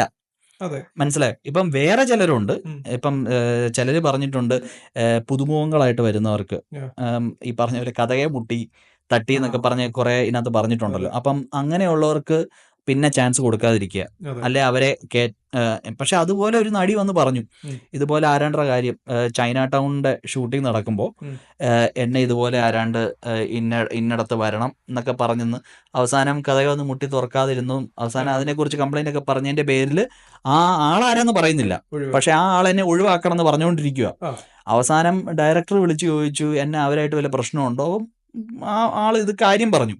പക്ഷെ അവസാനം പുള്ളിക്കാരി തന്നെ പറയാം മോഹൻലാലിന്റെ നിർബന്ധത്തിലാണ് എന്നെ പിടിച്ച് തിരിച്ച് ആക്കിയെന്ന്. കാരണം മോഹൻലാൽ പറയാ ഇതിന്റെ പേരിലോ ഏതിന്റെ പേരിലോ ഒരാളെ പറഞ്ഞു വിട്ട, ജൂനിയർ ആക്ട്രസ് എങ്ങാണ്ട പറഞ്ഞു വിട്ട അവര് ഈ റോൾ ഇത്ര രൂപ എന്ന് പറഞ്ഞാ വരുന്നത്. അപ്പൊ ആ ഒരു രൂപ സ്വപ്നം കണ്ട് കുറെ പ്ലാനിങ് ആയിട്ടായിരിക്കും അവർ വരുന്നത്. പെട്ടെന്ന് ഇത് ഇല്ലാതാകുമ്പം തകർന്നു പോകുന്നു. അപ്പം അങ്ങനെയുള്ളൊരു സൈഡും ഉണ്ട് ഇതിനകത്ത്. പല വലിയ ആക്ടേഴ്സ് പലരെയും സഹായിച്ചിട്ടുമുണ്ട്. അപ്പൊ ഞാൻ പറയുന്നത് എല്ലായിടത്തും അങ്ങനെയല്ലേ എന്നാ ഇത് ഈ സിനിമയിൽ മാത്രം ഒരു പവർ ഉണ്ടെന്ന്. അപ്പൊ മീഡിയയിലില്ലേ, മീഡിയ പവർ ഇല്ലേ? ചില മീഡിയയ്ക്ക് തീരുമാനിക്കാം ഇതാണ് ന്യൂസ് എന്ന്. ഇപ്പൊ മീഡിയ ചെയ്യുന്ന തന്നെ ന്യൂസ് ശരിയാണോ അല്ലയോ എന്നല്ല, ഞാൻ 10 പ്രാവശ്യം അടുപ്പിച്ച് പറഞ്ഞ ഇതാ ന്യൂസ്. അപ്പൊ അതന്നെ പവറല്ലേ. ഇവിടെ എന്ന് പറഞ്ഞാല് ബാക്കി ഇതിനകത്ത് എന്നാ പറയുന്നത്, ഇതിനകത്ത് എനിക്ക് തോന്നുന്നത് ഇത് പബ്ലിക്കിന് ആർക്കും കയറാവുന്ന ഒരു പ്ലാറ്റ്ഫോമാണ് സിനിമ. അല്ല, കഴിവുള്ളവർക്കേ കയറാൻ പറ്റും. കഴിവ് വേണം, അതല്ല ഞാൻ ഉദ്ദേശിച്ചത്. അല്ലാതെ നിനക്കൊരു പ്രത്യേക പഠനമോ അതിനൊരു ഡിഗ്രിയോ കാര്യങ്ങളോ ഒന്നും വേണ്ട. രാഷ്ട്രീയം അങ്ങനെ തന്നെയല്ലേ. പക്ഷെ അങ്ങനെ അല്ല, അതാ ഞാൻ പറയുന്നത്. ഇപ്പം രാഷ്ട്രീയത്തിലുള്ള പലർക്കും സ്കൂളിൽ പോയി പഠിച്ചില്ലെങ്കിൽ അവർക്ക് ലൈഫ് ലെസൺസ് കുറെ കാണും. സിനിമയിൽ ആക്ടിങ്ങിന്റെ എന്താ പറയുന്നത്, ആക്ടിങ് സ്കൂളുകളുണ്ട്. അതിൽ അതിന്റെ സർട്ടിഫിക്കറ്റ് നോക്കിയല്ലേ എടുക്കുന്നത്. പക്ഷെ ഒരു ഒരു ഒരു സെറ്റ് ഓഫ് സ്കിൽസ് വേണം. അത് ആർട്ടിസ്റ്റിനെ ആരെയും പഠിപ്പിക്കുന്നതല്ലോ. അതുകൊണ്ട് ആർട്ട് എന്ന് പറയുന്ന ഒരു ബോൺ ടാലന്റ് ആണ്, അല്ലെ അതൊരു ഇൻബോൺ ടാലന്റ് ആണെന്നുള്ള രീതിയിലാണല്ലോ. അല്ലാണ്ട് ആരെയും ട്രെയിൻ ചെയ്ത് എടുക്കുമല്ലോ, ഫുട്ബോളോ ക്രിക്കറ്റോ പോലോ. അപ്പൊ അതുകൊണ്ടാണ് അതിന്റെ എൻട്രി ക്രൈറ്റീരിയ ഭയങ്കര ഒരു ബ്ലേഡ്. മനസ്സിലായോ? അപ്പൊ നീ പറഞ്ഞു വരുന്നത് എന്താ, ഇപ്പം ഇതിനകത്ത് ക്രെഡൻഷ്യൽസ് ഇല്ലാത്തതുകൊണ്ട് ആർക്കും കയറി വന്ന് സെയിം ഓപ്പർച്യൂണിറ്റി കൊടുക്കണം എന്നാണോ പറയുന്നത്? സെയിം ഓപ്പർച്യൂണിറ്റി നേടാൻ പറ്റുന്ന ഒരു സ്ഥലമാണ് ഇവിടെ വേണമെന്ന് വെച്ചാൽ. അത് കഴിവുണ്ടെങ്കിൽ, നീ പറഞ്ഞ കഴിവുണ്ടെങ്കിൽ. പക്ഷെ ഈ പറയുന്ന പോലെ അങ്ങോട്ട് കയറി ചെല്ലുമ്പോഴത്തേക്കും ഈ പവർ ഗ്രൂപ്പ് അല്ലെങ്കിൽ അങ്ങനെ ചെറിയ ആൾക്കാർ ഉള്ള സ്ഥലത്ത് മാത്രം അവര് ചിലപ്പം ഈ പറയുന്ന ഒന്നെങ്കിൽ അവരോട് വേറെ കാര്യങ്ങൾ ആവശ്യപ്പെടും, അല്ലെ അവരെ തഴയപ്പെടും. ഇപ്പം തിലകനാണെന്നും പറഞ്ഞ അതാണ്. തിലകനും മമ്മൂട്ടിയും അല്ലെങ്കിൽ തിലകനും മോഹൻലാലും പ്രശ്നങ്ങൾ ഉണ്ടായ ആരുമായിട്ടാണെന്ന് നോക്കിയാൽ ഇവരൊക്കെ എന്തുമാത്രം പടങ്ങൾ അപ്പൊ ഏതെങ്കിലും ഒരു പോയിന്റ് വെച്ച് ഇവര് നല്ല രീതിയിൽ തെറ്റിട്ട് പിന്നീട് അതിനകത്ത് വേറെ ആൾക്കാരുടെ ഇൻവോൾവ്മെന്റ് വരും. അതായത് ഈ പവർ ഗ്രൂപ്പിന് ചുറ്റുമുള്ള ആൾക്കാരും ഒക്കെ ആയിട്ട് ഇവരുടെ പടങ്ങൾ കണ്ടിന്യൂസ്ലി കുറെ പോകുമ്പോഴാണ് ഇവർ ഇത് പുറത്തോട്ട് പറയുന്നതെന്ന് എനിക്ക് തോന്നുന്നു. പിന്നെ പവർ ഗ്രൂപ്പ് എന്ന് പറഞ്ഞാൽ ഇപ്പൊ പൃഥ്വിരാജിന് സെയിം സംഭവം പൃഥ്വിരാജ് എന്ന് പറഞ്ഞിട്ടുണ്ട്. പുള്ളിക്കും പിന്നെ തിലകനുമായിട്ട് സഹകരിച്ച് അല്ലെ മറ്റേ വിനയനുമായിട്ട് സഹകരിച്ച് ഒക്കെ ഒരുമായിട്ട് എല്ലാവരെയും പടങ്ങൾ കുറെ കളഞ്ഞിട്ടുണ്ടെന്ന്. അപ്പം അതങ്ങനെ കണ്ടിന്യൂസ് ആയിട്ട് വരുമ്പോഴത്തേക്ക് അവർ ഫൈറ്റ് ചെയ്യുന്ന തിരിച്ചു. അല്ല അവർക്ക് തന്നെ ചെയ്യാൻ പറ്റും. കാരണം അവരുമായിട്ട് വിചാരിച്ചു കഴിഞ്ഞാൽ ഒരു സിനിമ ഉണ്ടാക്കാൻ പറ്റത്തില്ല, എത്ര വലിയ നടനാന്ന് പറഞ്ഞാൽ. അതുകൊണ്ട് അവർക്ക് ഫൈറ്റ് ചെയ്തേ പറ്റുള്ളൂ. പക്ഷെ ഇപ്പൊ നീ നോക്കി എത്രയോ പുതിയ, ഇപ്പം ടൊവിനോ ആണെങ്കിലും മറ്റേ പുതിയ ഗ്രേസ് ആൻഡ്രി ഇവരൊക്കെ കേറി വന്നതല്ലേ. ഓഡീഷനും എല്ലാം ചെയ്ത്. അപ്പൊ നല്ല അവര് ഈ വഴി കൂടെ പോകാതെ അവരുടെ എന്തോ ഭാഗ്യത്തിന് ഇച്ചിരൂടെ നല്ല റൂട്ടാണ് അവർക്ക് കിട്ടിയതെന്ന് എനിക്ക് തോന്നുന്നത്. വഴികളുണ്ടെന്ന് മാത്രമല്ല, ഇന്നിപ്പം സോഷ്യൽ പ്ലാറ്റ്ഫോംസ് ഉള്ളതുകൊണ്ട് നമുക്ക് നമ്മളെ ബ്രാൻഡ് ചെയ്യാൻ പറ്റും. ആരുടെയും സഹായമില്ല. മറ്റേ സിനിമയെ കാണുന്ന ബ്രാൻഡിങ് മാത്രമേ ഉള്ളൂ. അപ്പൊ അതൊരു വലിയ സഹായമാണ്. പക്ഷെ ആർക്കും കയറി വരാം. ഇപ്പൊ ഒരു പവർ ഗ്രൂപ്പ് എന്ന് പറയുന്നത് ഉണ്ട്, ഇല്ലെന്നല്ല ഞാൻ പറയുന്നത്. ഞാൻ ചോദിക്കുന്നത് അതെല്ലായിടത്തും ഇല്ലേ, ഇവിടെ മാത്രമുള്ള ഒരു പ്രശ്നമല്ല. പിന്നെ നമ്മൾ സാധാരണ ഒരു കമ്പനി വർക്ക് ചെയ്തു, 3-4 കൊല്ലം കഴിഞ്ഞ് വേറൊരു കമ്പനി വർക്ക് ചെയ്തു, നമ്മുടെ ജോലി സെയിം ആയിരിക്കും, പല ക്രൗഡായിരിക്കും. ഇവിടെ സിനിമ എന്ന് പറഞ്ഞാൽ ഈ 500 പേരാ. ഇവര് ഈ മെയിൻ ലെയറിലുള്ള നടന്മാരെല്ലാവരും കുറെ വർഷങ്ങളായിട്ട് അറിയാവുന്നവരാ. 10-40 കൊല്ലമായിട്ട് കൊളീഗ്സാ. കമ്പനി രീതിയിൽ നീ ആലോചിക്കണം, ഒരു കമ്പനി വർക്ക് ചെയ്യുക 40 വർഷമായിട്ട് നീ വർക്ക് ചെയ്യുന്ന ഒരു 5-8 പേരുണ്ട്. അപ്പൊ അവര് അവിടുത്തെ വെറ്ററൻസ് പോലെ ഒരു നാച്ചുറൽ ഒരു ഗ്രൂപ്പ് തന്നെ ഉണ്ടായി വരും.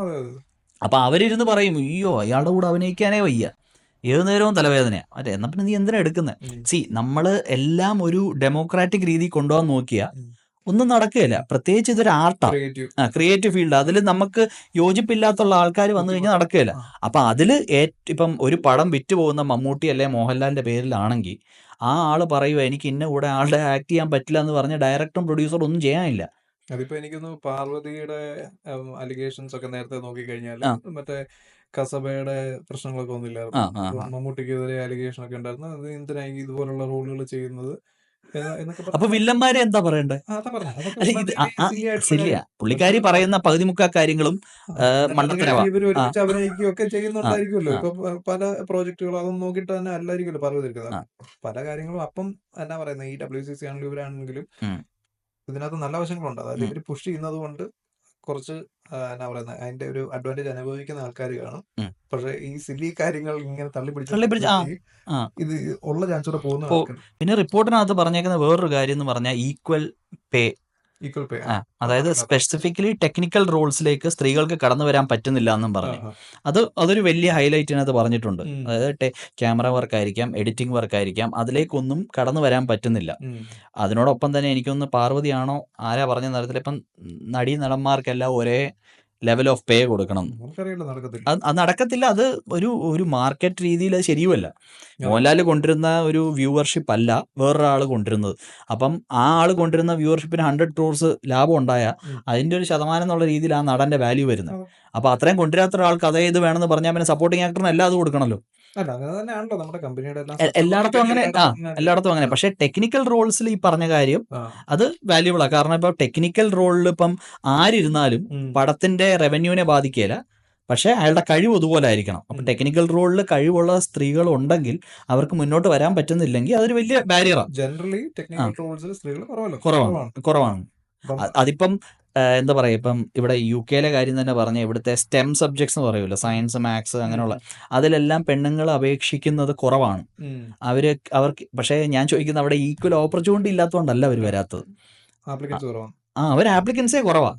അപ്പം അതിനൊരു ന്യായം പറയുന്നത് എന്നാന്ന് പറഞ്ഞാൽ ഇൻസ്പയറിംഗ് ആയിട്ട് ആരും ഇല്ല എക്സാമ്പിൾ ആയിട്ട് നോക്കാൻ, അതുകൊണ്ട് ഞങ്ങൾ അപ്ലൈ ചെയ്യുന്നില്ല. അതൊന്നും ഒരു ന്യായമല്ല. പക്ഷേ ഫിലിം ഫീൽഡിലെ ടെക്നിക്കൽ സൈഡ് അതിൻ്റെ ഒരു റിക്രൂട്ട്മെൻറ്റും കാര്യങ്ങളൊന്നും നമുക്കറിയില്ല. അപ്പം അതും ഈ പറഞ്ഞ പോലെ ഞാൻ പറയുന്നത് ഇത് തന്നെ. ഇപ്പം ഞാനൊരു പ്രോജക്റ്റ് വർക്ക് ചെയ്തു, ഞാനൊരു ക്യാമറാമാനായിട്ട് വർക്ക് ചെയ്തു, ആ ആളെ വർക്ക് എനിക്ക് ഇഷ്ടപ്പെട്ടു, അടുത്ത പടത്തിൽ പുള്ളി അവൈലബിൾ ആണേ പുള്ളിയെ എടുക്കും. അല്ലെ പുള്ളിയോട് ചോദിക്കും അവൈലബിൾ അല്ല, പക്ഷേ എനിക്കറിയാവുന്ന നല്ലൊരാളുണ്ട്, ഇവനെ എടുത്തോ. അങ്ങനെയുള്ള വേർഡ് ഓഫ് മൗത്ത് റെഫറലും കാര്യങ്ങളും ഒക്കെ ഇതിനകത്ത് വരും. അപ്പം ഒരു ടെക്നിക്കൽ ഫീൽഡിന് ഒരു മാർഗനിശ്ചയം വേണേൽ ചെയ്യാം. അതായത് ഇന്ന കേപ്പബിലിറ്റി ഉണ്ടെങ്കിൽ നിങ്ങൾക്ക് കയറി വരാം. പക്ഷേ ഒരു ഫസ്റ്റ് ടൈമറിന് അത് വലിയ പാടാണ്. അത് ഏത് ഫീൽഡിലും അതെ. എനിക്കത് നേരത്തെ പണ്ട് നമ്മള് എന്നാ പറയുന്നത്, ദിലീപ് ജനപ്രിയ നായകനായിട്ട് ഹിറ്റുകൾ സമ്മാനിച്ചിരുന്ന സമയത്ത് ആ ഒരു കാലഘട്ടം വരെ നീ നോക്കിക്കഴിഞ്ഞാല് എല്ലാം ഇങ്ങനെ എന്നാ പറയുന്ന ഒരു നമ്മുടെ കയ്യിൽ ഒതുങ്ങുന്ന ഒരു 3-4-5 പേരെ ചുറ്റിപ്പറ്റിയാണ് ഓരോരുത്തർക്കും ഓരോ നിഷ് കാർവ് ചെയ്തെടുത്തിട്ടുണ്ട്. അപ്പൊ അത് കഴിഞ്ഞ് വിനീത് ശ്രീനിവാസന്റെ മറ്റേ ന്യൂ ജനറേഷൻ മൂവീസ് ഒക്കെ വന്നേ പിന്നെ പുതിയ ആൾക്കാരെ വെച്ചാൽ പടം വിജയിക്കുമെന്നുള്ള വൻ കളക്ഷൻ പുള്ളി കൊണ്ടുവന്നു. അത് കഴിഞ്ഞപ്പോഴത്തേക്കും പലരും അതിലേക്ക് ഇൻവെസ്റ്റ് ചെയ്യാൻ തുടങ്ങി. അപ്പം എന്നാ പറയുന്നത്, അങ്ങനെ വന്നപ്പോഴത്തേക്ക് വേറെ ആൾക്കാരിലേക്കും പോകുമ്പോഴത്തേക്കും ഈ കൺട്രോൾ ഇച്ചിരി കുറയുന്നെന്ന് എനിക്ക് തോന്നുന്നു. മനസ്സിലായോ? ഇപ്പൊ കൂടുതൽ ആൾക്കാർ അതുകൊണ്ട് ഈ ടൊവിനോ ഒക്കെ കയറി വരാനൊക്കെ ചാൻസ് കിട്ടുന്നത് തന്നെ ആ പൃഥ്വിരാജിനുണ്ടായിരുന്ന അത്രയും പ്രശ്നങ്ങൾ ഇവർക്ക് ഉണ്ടാക്കുന്നത്. പക്ഷെ ഇപ്പോഴും ഉണ്ട്, കുറവായിരിക്കും ഇപ്പൊ. ഇപ്പൊ എന്തോരം പടങ്ങളുണ്ട്. ഇപ്പൊ നമ്മൾ കണ്ട എത്രയോ പടങ്ങളിനകത്ത് മെയിൻ സ്ട്രീം ഹീറോ ഒന്നും ഇല്ല.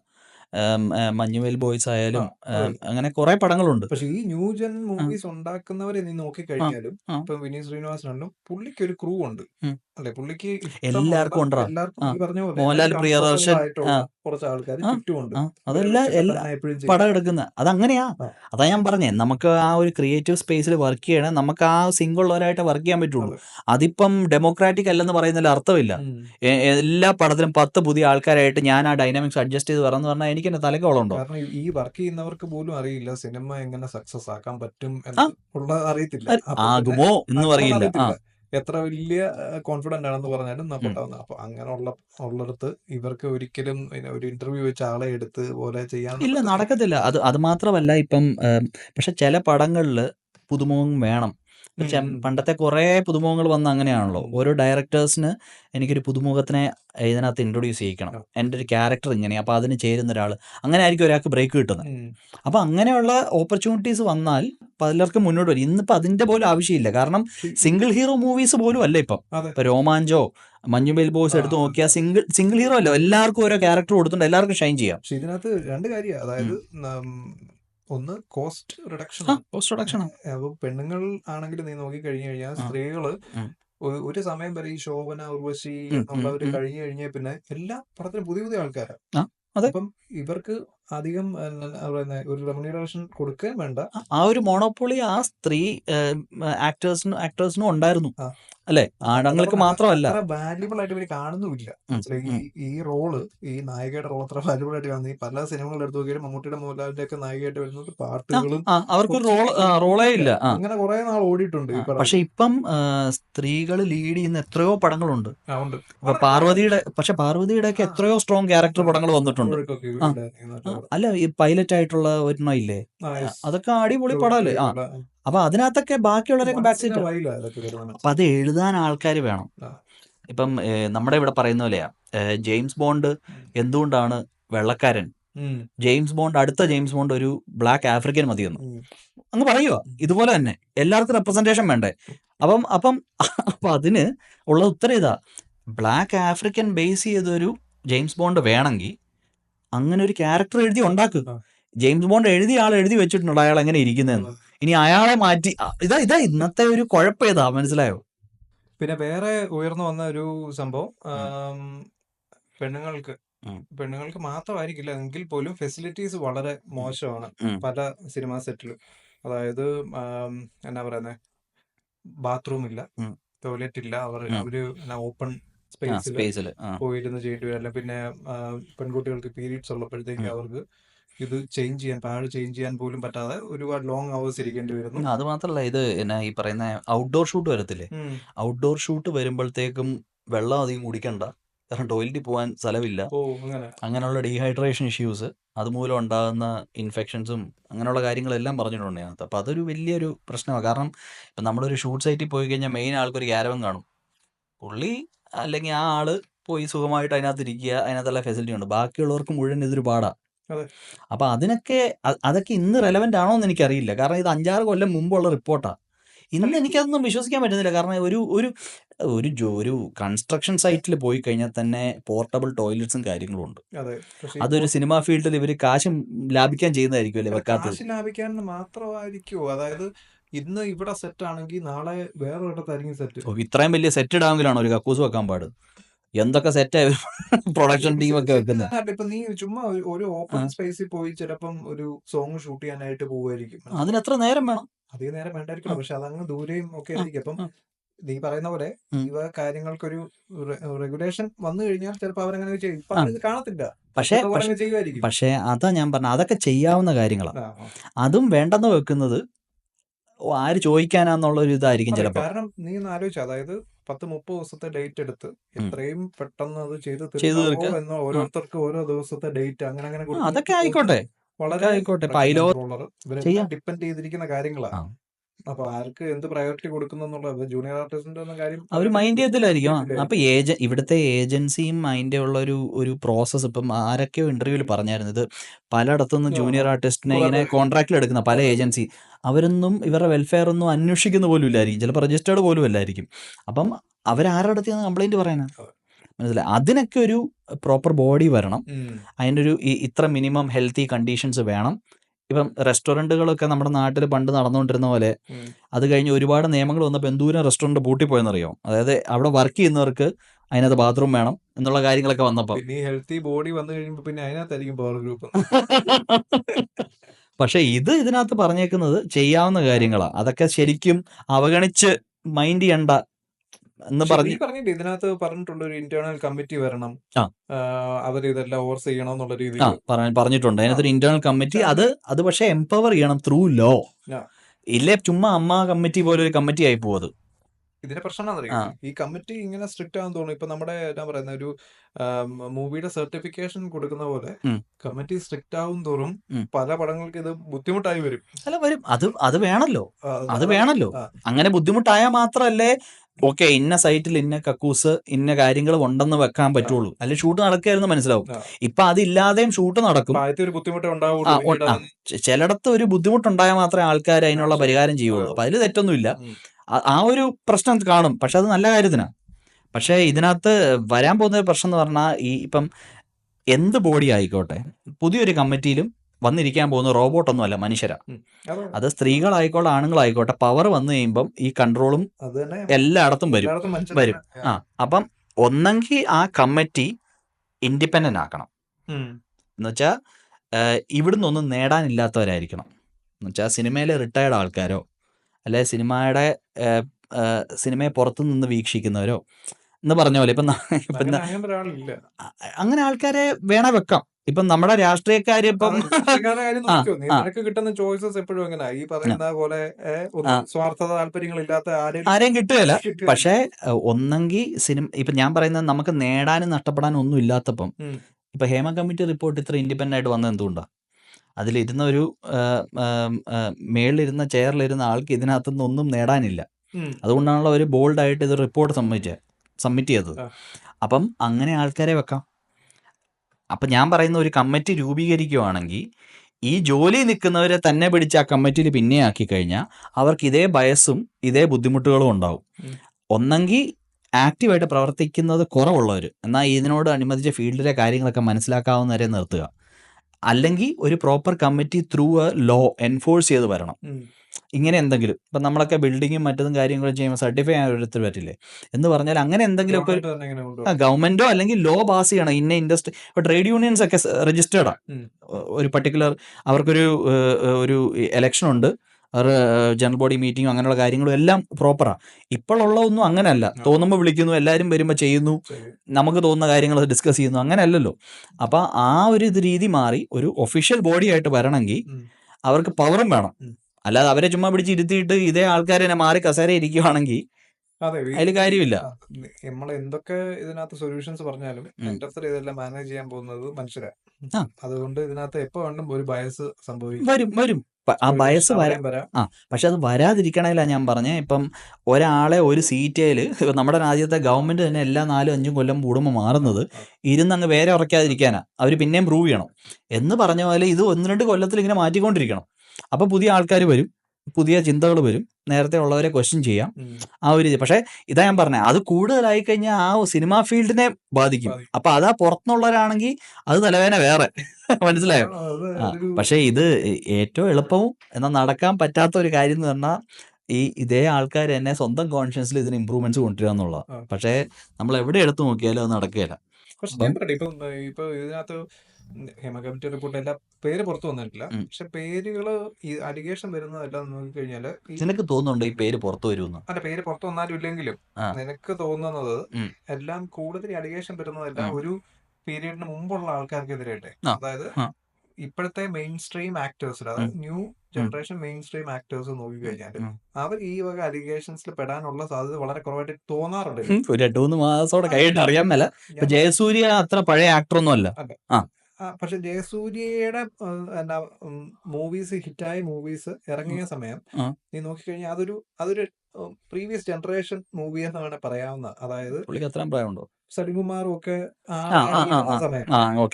അത് കഴിഞ്ഞിട്ടുള്ള മൂവീസ് വേറെ ടൈപ്പ് ഓഫ് മൂവീസ് ഇറങ്ങിയ സമയത്ത് ഇപ്പൊ നമ്മുടെ എന്നാ പറയുന്നത് ടൊവിനോ ആണെങ്കിലും ഫഹദ് ഫാസിൽ ആണെങ്കിലും അവരുടെ ഒരു ജനറേഷൻ നോക്കിക്കഴിഞ്ഞാൽ അങ്ങനെ ഉള്ള താല്പര്യങ്ങൾ അല്ലെങ്കിൽ എക്സ്പ്ലോയിറ്റേഷൻ നടക്കാനുള്ള സാധ്യത കുറവായിട്ട് തോന്നും.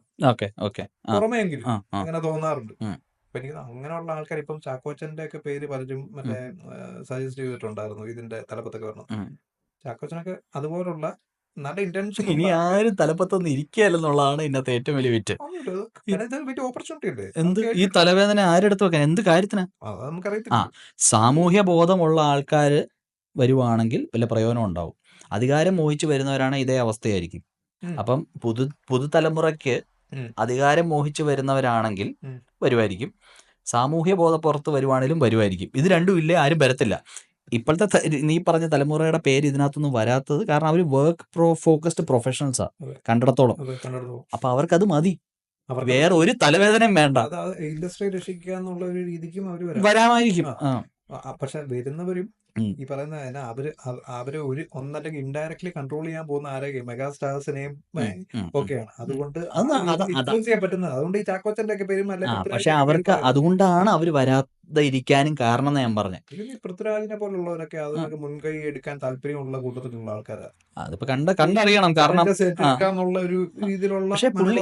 അതെ, പക്ഷെ പുള്ളിയൊക്കെ എന്ന് പറഞ്ഞു കഴിഞ്ഞാൽ നീ പറഞ്ഞ പോലെ തന്നെയാ. പുള്ളിയൊക്കെ വന്നു കഴിഞ്ഞാൽ ഇങ്ങനൊരു കാര്യം ടു ദ ടീ ഫോളോ ചെയ്യണമെങ്കിൽ പലരോടും സംസാരിക്കേണ്ടി വരും. അപ്പൊ അതിന് സമ്മതമുണ്ടോ, അതിന് റെഡിയായ ആളാണെങ്കിൽ മുന്നോട്ട് വരുമായിരിക്കും. ഇപ്പം വരുവാണെങ്കിൽ വളരെ നല്ല കാര്യം. ഇപ്പം ഏറ്റവും കൂടുതൽ ഉയർന്നു നിൽക്കുന്ന പേരും അതാണല്ലോ. പൃഥ്വിരാജിന്റെ സെറ്റിലെ കാര്യങ്ങളൊക്കെ പറയുന്നത് കേട്ട് കഴിഞ്ഞാലും ഒരു പുള്ളി ഫുൾ ഹോംവർക്ക് ചെയ്ത് ഒരു പ്രോസസ് ഉണ്ട്. ആ പ്രോസസ് പക്കായിട്ട് ഫോളോ ചെയ്യും അല്ലേ? മനുഷ്യനാണ്. അപ്പം എനിക്കത് പുള്ളിക്കൊക്കെ എന്നാ പറയുക, പ്രോഗ്രസ് ചെയ്യണം എന്ന ആഗ്രഹത്തോടു കൂടി നിൽക്കുന്ന ആളാണ്. അങ്ങനെയുള്ളവർ വരുവാണെങ്കിൽ വളരെ നല്ല കാര്യം. അപ്പൊ എനിക്കൊന്നു അങ്ങനെ ഒരു ഇമ്പാക്ട് ഉണ്ടാക്കാൻ പറ്റുന്ന ആൾക്കാരൊന്നെങ്കിൽ പറഞ്ഞു. അല്ലെങ്കിൽ ഏത് കമ്മിറ്റി വന്നാലും ഈ പറയുന്ന അവിടെ ഇവിടെ ഒരു ചെറിയ പവർ ഗ്രൂപ്പ് ആയിട്ട് ഇരുന്നു. പക്ഷെ ഞാൻ പറയുന്ന കമ്മിറ്റി പെർമനന്റ് ആവല്ലെന്നാ. കാരണം അത് നാച്ചുറലി പവർ ഇൻഗ്രെയിൻ ആവും. അത് ആവും. കാരണം അതൊരു മനുഷ്യന്റെ ഒരു ഇതാണല്ലോ. ഒരാളെ പിന്നെ അവര് അവരുടെ മക്കൾക്ക് കൊടുത്ത്. അതെ, അതൊരു പിന്നെ ഒരു ലെഗസി ആവും. പിന്നെ ഇതിനകത്ത് വേറൊരു സൈഡ്, നമ്മളൊരു സൈഡാണ് മുഴുവൻ എന്താ പറയുന്നത്, ഈ അലിഗേഷൻ ഉണ്ടാക്കുന്ന ആൾക്കാർ നമ്മൾ സപ്പോർട്ട് ചെയ്തു. ഇനിയിപ്പോ ഇതിനകത്ത് വരുന്ന ഫോൾസ് അലിഗേഷൻസ്, ഇതിനകത്ത് വരുന്ന വലിയ അലിഗേഷൻസ് ഒക്കെ ഫോൾസ് ആണ് എന്ന് വിചാരിക്കുക, അല്ലെങ്കിൽ 1-2 ഫോൾസ് ആണെന്ന് വിചാരിക്കുക. ഇവർക്കുണ്ടാകുന്ന ഒരു മാനേജർ, ഇപ്പൊ ജയസൂര്യ ഫോർ എക്സാമ്പിൾ, ജയസൂര്യ വളരെ നല്ല ഒരു എന്നാ പറയുന്ന ഒരു ഡീസന്റ് ആയിട്ടുള്ള ഒരു എന്തെങ്കിലും പറ, കുടുംബസ്ഥനോ അതല്ലേ ഉദ്ദേശിച്ചത്. ജയസൂര്യയുടെ എന്നാ പറയുന്ന ഒരു പുള്ളിയുടെ കരിയർ ബുക്കിൽ ഒരു റെഡ് മാർക്ക് ഇല്ലാത്ത ആ രീതിയിൽ വളരെ വ്യത്യസ്തമായിട്ടുള്ള ചലഞ്ചിങ് ആയിട്ടുള്ള റോളൊക്കെ ചെയ്തു ഒരു ഇഷ്ടതാരമായിട്ട് വന്ന ആളാണ്. അപ്പൊ അയാൾക്ക് കഴിഞ്ഞ ഒരു മാസത്തിനിടയ്ക്ക് അയാൾക്കുണ്ടായ ഒരു ബുദ്ധിമുട്ടെന്ന് പറഞ്ഞാൽ വളരെ വലുതാണ്. പുള്ളിക്ക് അതിന് ആ ഒരു ഇമേജ് കെട്ടിപ്പടുക്കുക എന്ന് പറഞ്ഞാൽ എന്നാ പറയുന്നത്, ആ രീതിയിലേക്ക് പോയി. അപ്പം ഇതിനകത്ത് എന്തെങ്കിലും ഒരു ഫോൾസ് അലിഗേഷൻ ആർക്കെതിരെ ഉണ്ടായിട്ടുണ്ടെങ്കിൽ അവർക്ക് ഇതുകൊണ്ടുണ്ടാകുന്ന ബുദ്ധിമുട്ട് എങ്ങനെ അവരത് ഓവർകം ചെയ്യും, അല്ലെങ്കിൽ എങ്ങനെ അവർക്ക് അത് എന്നാ പറയുന്നത് റിക്കവർ ചെയ്യുന്നത് എങ്ങനെയാന്ന്, എങ്ങനെ അവർ റിക്കവർ ചെയ്യാൻ പറ്റുന്ന. കാരണം സോഷ്യലി ഉണ്ടാകുന്ന നാണക്കേടും അതൊന്നും ഇറിപ്പയറബിൾ ഡാമേജാ. പക്ഷേ എനിക്ക് തോന്നുന്നത്, ഇപ്പം ഒരാൾ ഒരു അലിഗേഷൻ കൊണ്ട് വന്നു, അയാൾ FIR കൊടുത്തോ ഇല്ലയോ എന്നുള്ളതല്ല. ഇപ്പം ജയസൂര്യക്ക് തോന്നുക ഓക്കെ ഇത് ഫോൾസ് അലിഗേഷൻ ആണ് എന്നുണ്ടെങ്കിൽ ജയസൂര്യ ഒരു കേസ് ഡിഫമേഷൻ തിരിച്ചു കൊടുക്കണം. ആ കേസിന് വിധി ഉണ്ടാവണം. വിധി ഉണ്ടായാൽ മറ്റേ ആൾക്ക് ഇത്ര രൂപ കെട്ടിവെക്കണം എന്ന് വരണം, അല്ലെ അകത്ത് പോകണം. ഒരു ഈക്വൽ പണിഷ്മെന്റ് രണ്ട് സൈഡിലും വരണം. ആ പോയിന്റില് ആണ് നീ നമ്മളിത് മുന്നേ ഡിസ്കസ് ചെയ്തപ്പം പറഞ്ഞ കാര്യം. അതായത് ഇതിന് വിധി വരാനായിട്ട് കുറെ നാളെടുക്കും, ജയസൂര്യയുടെ മോൻ നായകനാകുന്ന സമയത്തായിരിക്കും. അതുകൊണ്ട് പക്ഷെ ഇത് അപ്പൊ അടിസ്ഥാനപരമായ പ്രശ്നം ഹേമ കമ്മിറ്റിയും സിനിമയും ഒന്നുമല്ല, നമ്മുടെ നിയമവ്യവസ്ഥിതിയാണ്. ഗവൺമെന്റും ജുഡീഷ്യറിയും ഈ രണ്ട് കാര്യവും ആക്ഷൻ എടുക്കാൻ നിർജീവമായിട്ടിരിക്കുന്ന ഒരു കാലഘട്ടമാണ്. ഗവൺമെന്റിന്റെ കാര്യം നോക്കി 5 വർഷം എടുത്തു. അതും വളരെ പ്രഷറൈസ് ചെയ്തിട്ടാണ് പുറത്തു വന്നത്. സോ അവരുടെ ഇൻട്രസ്റ്റ് നമുക്ക് മനസ്സിലാക്കാം. അതും ഗവൺമെന്റിന്റെ ഭാഗത്തുനിന്ന്, കാരണം പറഞ്ഞേക്കുന്നത് മുഴുവൻ ഇവരുടെ പാർട്ടിയിലുള്ള ആൾക്കാരെ അല്ലേ. മുകേഷ് ആയിക്കോട്ടെ, അതിനകത്തുള്ള ആരെങ്കിലും വന്ന് കേസ് കൊടുത്താൽ ഞങ്ങളത് അന്വേഷിക്കാം. സ്വമേധയാ കേസൊന്നും ഇല്ല. അപ്പൊ അങ്ങനെ പറഞ്ഞിട്ടും കേസ് കൊടുക്കാൻ പോകത്തന്നെ. കേസാവട്ടെ, ആ കേസിന് വിധി വരണം. രണ്ടാമത്തെ പോയിന്റ് അതാണ് ഞാൻ പറഞ്ഞ, അങ്ങനെയുള്ള ഫാസ്റ്റ് ട്രാക്ക് കോർട്സും കാര്യങ്ങളും വരണം. അതിനൊരു നീക്കുപോക്ക് ഉണ്ടാകാതെ ഈ ഇൻഡസ്ട്രിയിൽ നിന്നല്ല, ഒരു ഇൻഡസ്ട്രിയിൽ നിന്ന് ഇത് തുടച്ചു മാറ്റാൻ പറ്റില്ല. കാരണം ഒരു കുറ്റം ചെയ്യുമ്പോൾ അതിന് ശിക്ഷ ഇല്ലെങ്കിൽ, നമ്മുടെ നാട്ടില് മറ്റേ റേപ്പ് കേസ് ഉണ്ടായില്ലേ, മെഡിക്കൽ ഡോക്ടറിന്റെ, അത് തന്നെ കണ്ടില്ലേ. നീ അത് നോക്കട്ടെ, നമ്മുടെ ആക്ട്രസ് അസോൾട്ട് കേസ് അതിനൊന്നും ഇതുവരെ ഒന്നും ആയിട്ടില്ല. അപ്പൊ അതാ ഞാൻ പറഞ്ഞു, അതിനൊന്നും മാറ്റാൻ പറ്റത്തില്ലെങ്കിൽ ഇതിനെന്നെ ആവാൻ ഒന്നും ആകത്തില്ല. അപ്പം അതിൽ കൂടെ ആൾക്കാര് നമ്മൾ കൊടുക്കുന്ന മെസ്സേജ് എന്നാ, നിങ്ങൾക്ക് പവറും പ്രസക്തിയും ഇന്നത്തെ കാലത്ത് അതുപോലും വേണ്ട, മനസ്സിലായി. ഇതിന്റെ ഒന്നും പുറകെ നടക്കാൻ ആർക്കും വയ്യ. അപ്പം ഗവൺമെന്റും ജുഡീഷ്യറി നന്നാവാത്തിടത്തോളം കാലം ഇതിലൊരു മാറ്റം വരാൻ പോകുന്നില്ല. ഇവിടെ ഹേമ കമ്മിറ്റി റിപ്പോർട്ട് വന്ന് പുതിയ കമ്മിറ്റി ചെയ്താലും, ഇവിടുത്തെ ചെയർമാൻ മാറിയാലും, അമ്മ ബോഡി മുഴുവൻ പിരിച്ചുവിട്ട് പുതിയ ആൾ വന്നാലും ഒരു മാറ്റം ഉണ്ടാകാൻ പോകുന്നില്ല. കാരണം ആർക്കും ഒന്നും പേടിയില്ല. ഇപ്പൊ ഫോൾസ് അലിഗേഷൻ ആണെങ്കിൽ ആ ഫോൾസ് അലിഗേഷൻ വന്ന് ഓപ്പൺ ആയിട്ട് പറഞ്ഞാൽ ഉണ്ടാകാൻ റിപ്പർക്കേഷൻസ് ഒന്നുമില്ല എന്ന് തോന്നുവാണെങ്കിൽ പലരും വന്ന് പറയും. ഇനി അതല്ല, കുറ്റകൃത്യം ചെയ്യുന്നവരുണ്ടെങ്കിൽ അവർക്കും പേടിയില്ല, ഇത് കുറച്ചിട്ട് തട്ടിയിട്ട് പൊക്കോളും, എനിക്ക് അതിനുള്ള തൊലിക്കെട്ടിയുണ്ട്, ഞാൻ സഹിച്ചോളാം എന്നുള്ളതാണെങ്കിൽ അവൻ അതുപോലെ തന്നെ നടക്കും. ഇതൊരു നോമായി മാറിക്കഴിഞ്ഞാൽ പിന്നെ ആരും പഴയ പോലെ മൈൻഡ് ചെയ്യാതെ പോലെ ആവുന്ന അവസ്ഥയാകും. നല്ലത് എന്നാ പറയുന്നത്, ഇങ്ങനെ അലിഗേഷൻ വരുമ്പോൾ അത് പ്രോപ്പറായിട്ട് അന്വേഷിച്ച് വിധി പുറത്തു വരിക എന്നുള്ളതാണ്. കേസ് ഒന്നാമത് കൊടുക്കുകയും വേണം ഈ അലിഗേഷൻ കൊണ്ട് വരുന്നവർ. ചുമ്മാ ടിവിയുടെ മുന്നിൽ വന്നിരുന്ന് പറഞ്ഞിട്ട് മാത്രം കാര്യമില്ല. നിനക്ക് തോന്നുന്നുണ്ടോ ഈ റിപ്പോർട്ടിനകത്ത് ഹൈഡ് ചെയ്തേക്കുന്ന പേജസ് പുറത്തു വരുമെന്ന്, ആൾക്കാരുടെ പേര് പുറത്തു വരുമെന്ന്? അത് പാടാ പുറത്തു വരാൻ. പുറത്തു വരാൻ പാടെന്ന് പറഞ്ഞാല് അലിഗേഷൻ ചെയ്തവരുടെ പേര് ആയിരിക്കല്ലോ വരുന്നത്. ആർക്കെതിരാണോ അലിഗേഷൻ അല്ല, ഈ റിപ്പോർട്ടിൽ വന്ന് വാക്കുമൂലം കൊടുത്തവര് അവരുടെ ഇൻസിഡൻസ് മുഴുവൻ ഓപ്പൺ ആയിട്ട് പറഞ്ഞിട്ടുണ്ട്. ആരും പേര് വരത്തില്ല. ഇരകളുടെ പേര് വരണ്ട, ബാക്കിയുള്ള പേര് വരുത്തില്ലേ? വരൂ. അപ്പം വരാനുള്ള കാരണം എന്തായിരിക്കും? ഇപ്പം ഗവൺമെന്റ് കൊടുക്കാത്തത് പിന്നെ കൊടുക്കുന്ന എന്തിനാ? അവരത് വിടില്ല പുറത്ത്. അതാ പറഞ്ഞ അതിനെക്കുറിച്ച് ഡിസ്കഷൻസും കാര്യങ്ങളും ഒക്കെ നടത്തുന്നു. ഇനിയിപ്പോ അത് അപ്പൊ അതിനൊരു നിയമമില്ലെന്ന് ഞാൻ ചോദിക്കുന്നത്. കോർട്ട് ഡിസൈഡ് ചെയ്യണം. അപ്പൊ ഇങ്ങനെ ഒരു റിപ്പോർട്ട് ഉണ്ട്, ഇതിനെക്കുറിച്ച് വന്നു, ഇതാർക്കും ഇവിടെ ഒരു നിയമമില്ലേ അതിനത് പുറത്ത് വിടണമെന്ന് പറയാൻ അവകാശപ്പെടാൻ ഒന്നുമില്ലേ? ഇത് എന്തിനാ നാടാണത്? മറ്റേ റൈറ്റ് ടു ഇൻഫർമേഷൻ തന്നെ വന്നിട്ട് ഒരുപാട് വർഷം അല്ല, അതിന്ന് കിട്ടി. അതും കുറച്ച് മാറ്റിയിട്ട് ആവശ്യമില്ലാത്ത കുറെ ആവശ്യം നിങ്ങൾ അറിയേണ്ട കാര്യം ഇത്രേ ഉള്ളെന്ന് പറഞ്ഞു കൊടുക്കുന്ന പോലെ. അപ്പം ഈ ഒരു റിപ്പോർട്ട് വന്നു, അതിനെതിരെ ആക്ഷൻ ഗവൺമെന്റ് എടുക്കുന്നില്ലെങ്കിൽ വേറൊരു മെത്തേഡും ഇല്ലേ പക്ഷെ ഞാൻ പറഞ്ഞ കേസ് കൊടുക്കാൻ? നീ ഒരു കാര്യം ഓർത്ത്, ഇതൊരു റിപ്പോർട്ടാ, ഇതൊരു ഇൻവെസ്റ്റിഗേറ്റീവ് റിപ്പോർട്ട് ആണോ എന്ന് എനിക്കറിയില്ല. അതായത് അപ്പൊ അതിനാ ഞാൻ പറഞ്ഞത്, ആ പറഞ്ഞവരെല്ലാം ജുഡീഷ്യൽ വഴി കേസ് കൊടുത്താൽ മാത്രമേ ഇതിന് മുന്നോട്ട് നീക്കുപോകുണ്ടാവും. അപ്പം ഞാൻ ചോദിക്കുന്നത്, അവർക്കും അതിന് ആഗ്രഹമില്ല, അവർക്ക് ആ ലെവൽ വരെ പോണമെന്നില്ല. അവർക്ക് ഈ പറയുന്ന കമ്മിറ്റി റിപ്പോർട്ടിന്റെ ഭാഗമായിട്ട് തന്നെ ഈ ജസ്റ്റിസ് തന്നെ ഇതിന് മുൻകൈ എടുക്കണമായിരുന്നു.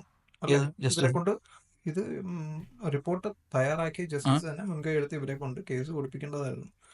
ഇല്ല, അത് അവര് മുന്നോട്ട് വന്നത് തന്നെ ഈ ഒരു കണ്ടീഷന്റെ പുറത്താ. കോൺഫിഡൻഷ്യൽ. അവര് പിന്നെ കേസ് കൊടുക്കില്ല. കേസ് കൊടുത്താൽ പിന്നെ പേര് വന്നില്ലേ, അതിനകത്ത് പിന്നെ കോൺഫിഡൻഷ്യാലിറ്റി ഇല്ലല്ലോ.